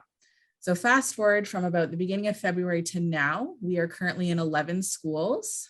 The need has stretched above the whole entire city. North End schools we were finding had 20 to 25 children a day without food. This issue has no boundaries. So we are currently providing almost 900 meals per week free to the schools. They get 3 deliveries a week with either hot lunches or cold lunches. And it's all volunteer ran. So we have volunteers that are driving to these schools every single lunch hour, 3 days a week to drop off this food. The feedback we've gotten from the schools is truly remarkable. We've learned that behaviors are down.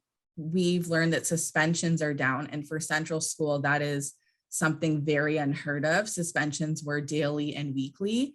They're down to very few per week.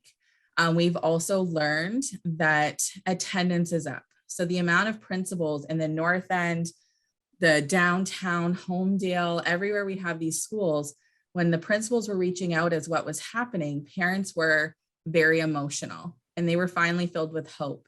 And there were parents at every single school that were not sending their children because they were embarrassed that they could not provide food for them.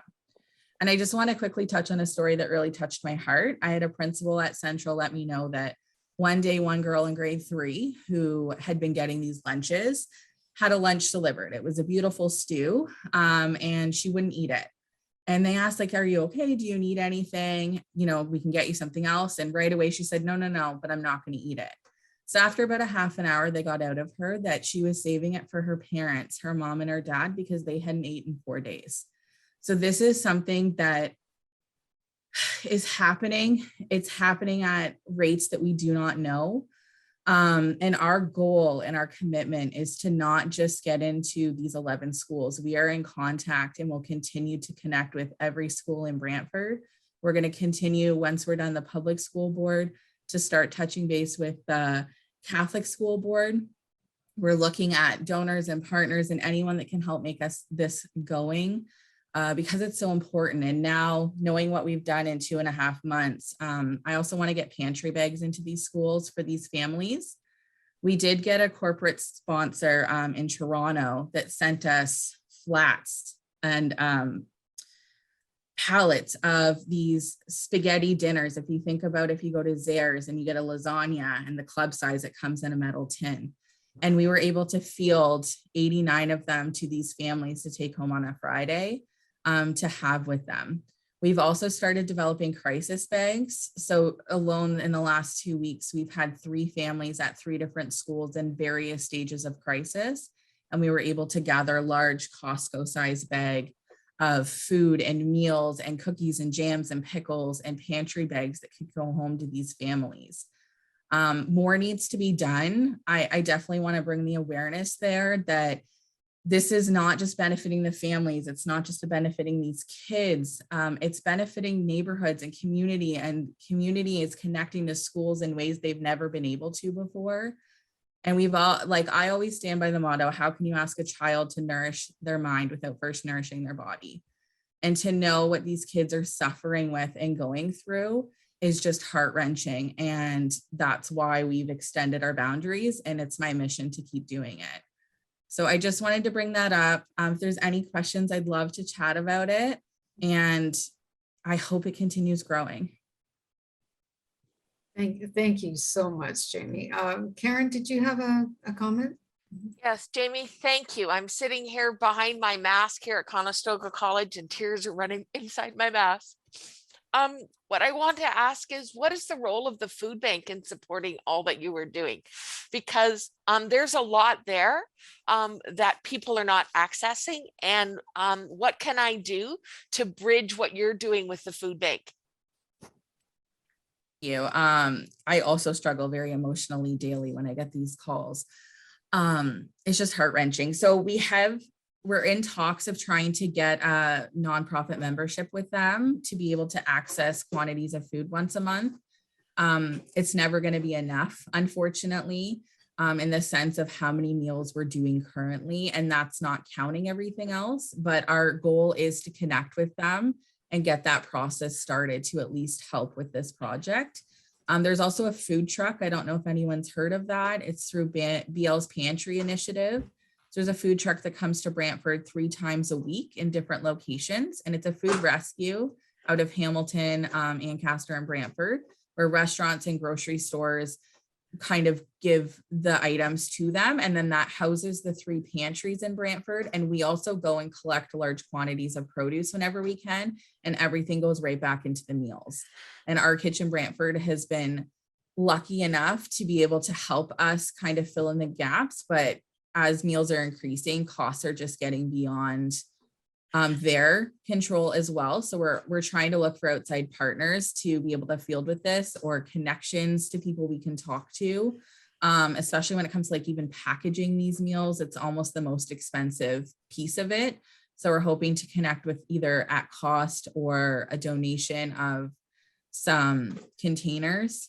That's kind of our next step so that we can keep increasing the schools. We're also looking to hold a fundraiser in these schools. It's a bee project where we are getting the children to sell wildflower seeds. And if anybody's interested in purchasing any for the businesses to hand out, I'd be more than happy to field that. And $1 from every package will be going back into this program. Our kitchen also sells lunches if your business is ever looking for lunches for your staff. And the money, the kids' lunches they sell, and it goes back into the program as well. And this food that they are getting, I just want to comment that it is beyond what these kids have ever ate or seen in their life. It is like, so on a Monday, the things that go are like pasta and sauce and stews with hearty vegetables in it. And their sandwiches are large ciabatta buns with like fresh cut veggies and fruit and homemade dips and dressings. And Friday, they always kind of aim for a Sunday dinner. So for instance, last week was roast chicken with mashed potatoes with turnip in it and fresh veggies. And it's just beyond their restaurant quality. And it's just making such a difference. You walk into those schools and the kids are hugging you. They're crying, waiting to see if they're going to come. It's Amy, just, I know time is of the essence, but I sit on the board of the food bank, and I'm very, very concerned that families can go 4 days without eating when there's food sitting at the food bank that they can get. There's a fundamental problem here, and please, can you reach out to me directly and let's see what we can do, because this is just not what our community is about. I am putting in the chat my email, and I want to talk to you soon. Okay. Yes, I will email you after the meeting. Thank you. Okay, thank you both very much. And Jamie, that's amazing work that you're doing. I'm going to suggest that if there's any way that you think our business members of the BIA can be of any assistance, to you, you know, as you say, like, you know, maybe by just putting the flower seeds in their store and, you know, selling those, then, you know, I think we're open to any suggestion. And if you could send those suggestions to Annette, we'll certainly send that out to our members. Okay, thank you. Anne Marie, did you have a question? Yes, Jamie, if you could reach out to me as well, I think I might be able to help you a little bit as well. And I will send an email to Annette too as well. Right. We really appreciate your guys' support. Yeah, and Carrie? Yes, that's amazing, Jamie, the work that you guys do. You're not just talkers, you're doers, and that's what we need in this city. That's amazing. I think we can reach out to all our businesses downtown and find out how each of them may be able to help do whatever they can individually. I'm wondering also if you've connected with the Brant Food for Thought. They have the breakfast program in the schools right now. So are you using them as So real quickly, because I know with time, that is the reason why we're going into these programs. So I've looked at the menus at the school. So each child in the whole school, regardless of food, is provided with 1 grain, 1 dairy, and 1 fruit. So for a child, so for instance, it could be a small muffin, a cheese string, and an apple. So for a child that comes to school with a lunch, that's a great addition. But we're talking about children that are coming with absolutely not a lunch pail at all. So we're talking about asking those children to be able to survive off of that and learn in school without anything else. And those children, if they're not eating at school, they're not always eating at home, or if they are, it's very minimal. So it's just not enough, unfortunately. So although it's in every school, we're still seeing numbers of anywhere from 4 all the way up to 38 children a day at a school without any food at all, every single day. Yes. So yes, they're in every school. It's just not enough. Okay, good. Okay, thank you. Thank you so much. That was great. Am I missing anyone from the city for an update? No. Okay, thank you. May, thank you for your patience. I know this meeting's gone on, but it's been such a great meeting. I hate to shorten it at all. Go ahead, May. Okay, thank you, Barb. It's nice to see everyone. As many of you know, since our last meeting, the city suffered a real loss with our economic development, our director of economic development and tourism, Kevin Finney, passed away. And I just want to let you know at this time, Sarah Monroe has taken on the role as acting director. At the BRC, we're back on with our regular programming. Summer company, the applications are open, and if you know a student, I know I preach on this every year, it's a fabulous program for students between 15 and 29 who are returning to school. $1,500 grant to start a business. We've had, actually a couple weeks ago, I had a guy who started 7 years ago and he came in to incorporate the business he'd started through Summer Company. So if you know any students, if you know where we can promote this, we have 10 grant spots for students. And over the next month, we'd like to get them in and help them do that business plan. Okay, so please reach out to me if you know any students. We're also started our Starter Company Plus orientation was last week. And so we're back on with that program. That's a $5,000 grant for people who are starting a business, and it's got to be on a full-time basis. And once again, we've had fabulous businesses coming out of that program since it started in 2015. People who have hired, expanded, moved into commercial property. So there's a lot of potential with these programs. And I put it where they have to do all the planning beforehand. They have to do that business plan, have to do that financial plan. And that makes a huge difference to the outcome of that. Also pleased to announce that Digital Main Street 4.0 has just been relaunched this month. And I have sent in an application to run the program once again through, and it's going to be over 2 years. And so we've had so much success from Digital Main Street 3.0. Our service squad reached over 100 businesses. Over 65 businesses applied for the digital transformation grant of $2,500. And so I will let you know, hopefully that is approved and I hear back in the next week, and I'll let you know going forward from there. And also we have Arlene Dickinson. We are partnering with Ladies Who Lead and Cornerstone Capital coming to this city. Sanderson Center, Thursday, May 26th. If you haven't bought a ticket, please buy one. Part of this is bringing people back to the downtown, and we hope to have over 600 people in attendance. I think we're at the 350 mark right now. So you can look on Sanderson Center for tickets for that. That's my report. Thank you. Thank you, May. All right, move on to Jennifer. Good morning, everyone. Short and sweet, events are coming back. The downtown is going to be vibrant again. There's a big event next weekend, the 23rd and 24th. It's called Mask It. It's got vendors, talent on the stage. It's going to be really good. So it'll be good for the downtown. Then there's another event happening on May 9th, which is a Monday, community living. So just expect that things are going to pick back up. And summer programming is, again, just, it's coming together quite nicely. So thank you for all your support. And Jamie, you're wonderful. Is she still on the call? Yeah, no. Well, no, she's gone. The DCNA is amazing, and I'm just so proud of everything they've done. So, and thanks for the BIA to support them. Awesome. Thanks, Jennifer. Thanks for all this. Thanks for everything you do for the downtown. You're great. All right, Beth.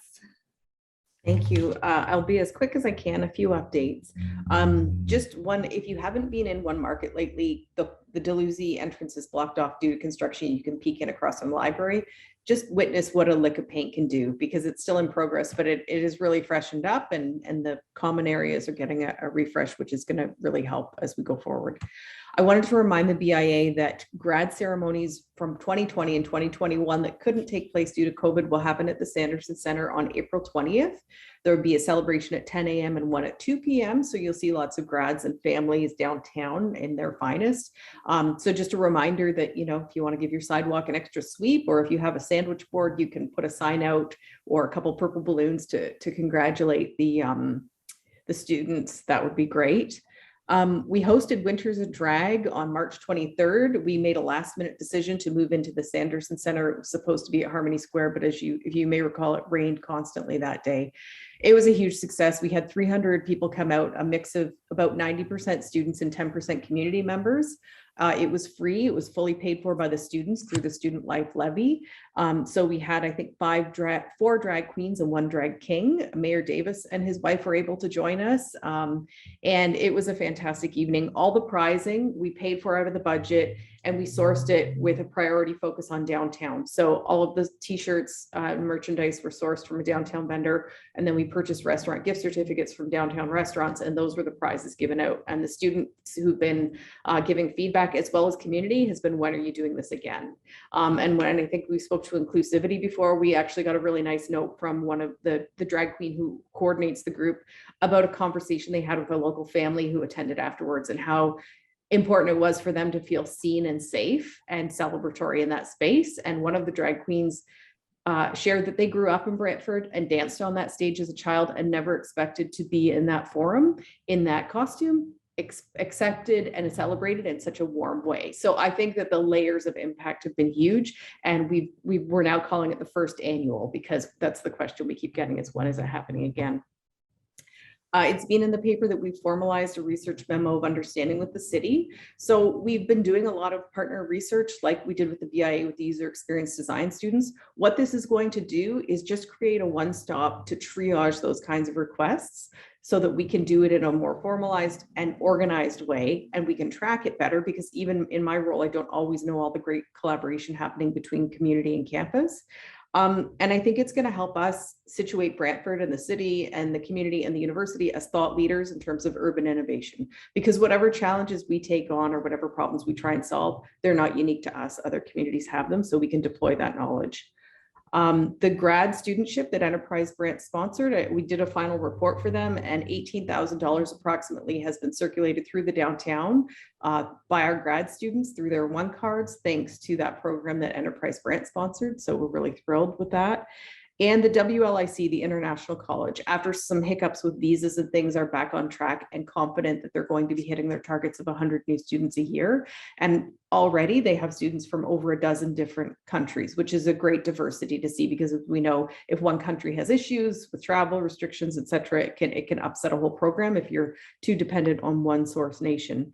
And then the last thing I'll share is that the campus experience coordinator role that Beth Sanders is doing temporarily, That's where the Winters of Drag program came from. We really are trying to promote the things happening downtown that Jennifer and other people do to the students actively in a weekly email. So anything the BIA is doing that will create that culture and vitality downtown for students, but also for faculty and staff. Because as we come back, we do have flex work at Laurier. So some people are working from home still a couple of days a week. And we also need that critical mass of energy and engagement in the core. So we are working on those plans, especially over the spring and summer when, as you know, it's a little quieter for us. So just putting an open invitation out there to anyone to share ideas or suggestions you may have. Thank you. Thank you, Beth. That was great. That's great. We love our students. And speaking of students, we have Karen. Hello, everyone. As you can see, I'm sitting here in my office with my mask on.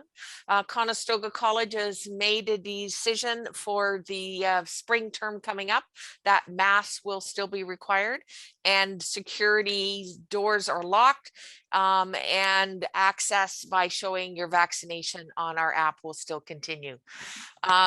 I would like to welcome on this call Jaspreet Kaur, who is here seeing one of the meetings that I attend as an office administration executive placement student who's been working with me on some initiatives over the last couple of weeks. And we will debrief this meeting, and I'm sure there'll be lots of learning about many aspects of the city after our call. A couple other things. The final exams of this term will be next week. And then May 9th will be the beginning of our spring term, where we hope to welcome about 300 new students in the School of Business alone, a total of maybe 500 in total. We are waiting on the decision for our convocation for spring 2022. An announcement has not been made yet. I am thinking it's going to be maintained virtually at this point, as we have not locked down any kind of space, but I have not had confirmation of that as of yet. And I'm very excited that the Earth Day initiative for community involvement on Friday, April 22nd, that I have 39 students registered to participate, and we will be cleaning the downtown, focusing around our 50 Wellington location. I thought during exam week we would have a poor response, but it's been very, very positive. So I'm hoping to take lots of great pictures, and we're giving everybody a Conestoga t-shirt to wear as they clean up our downtown. That's my report for today. Thank you, Karen, and thank you for joining us today, Jaspreet. All right, I think we've come to the, oh, go ahead, Carrie.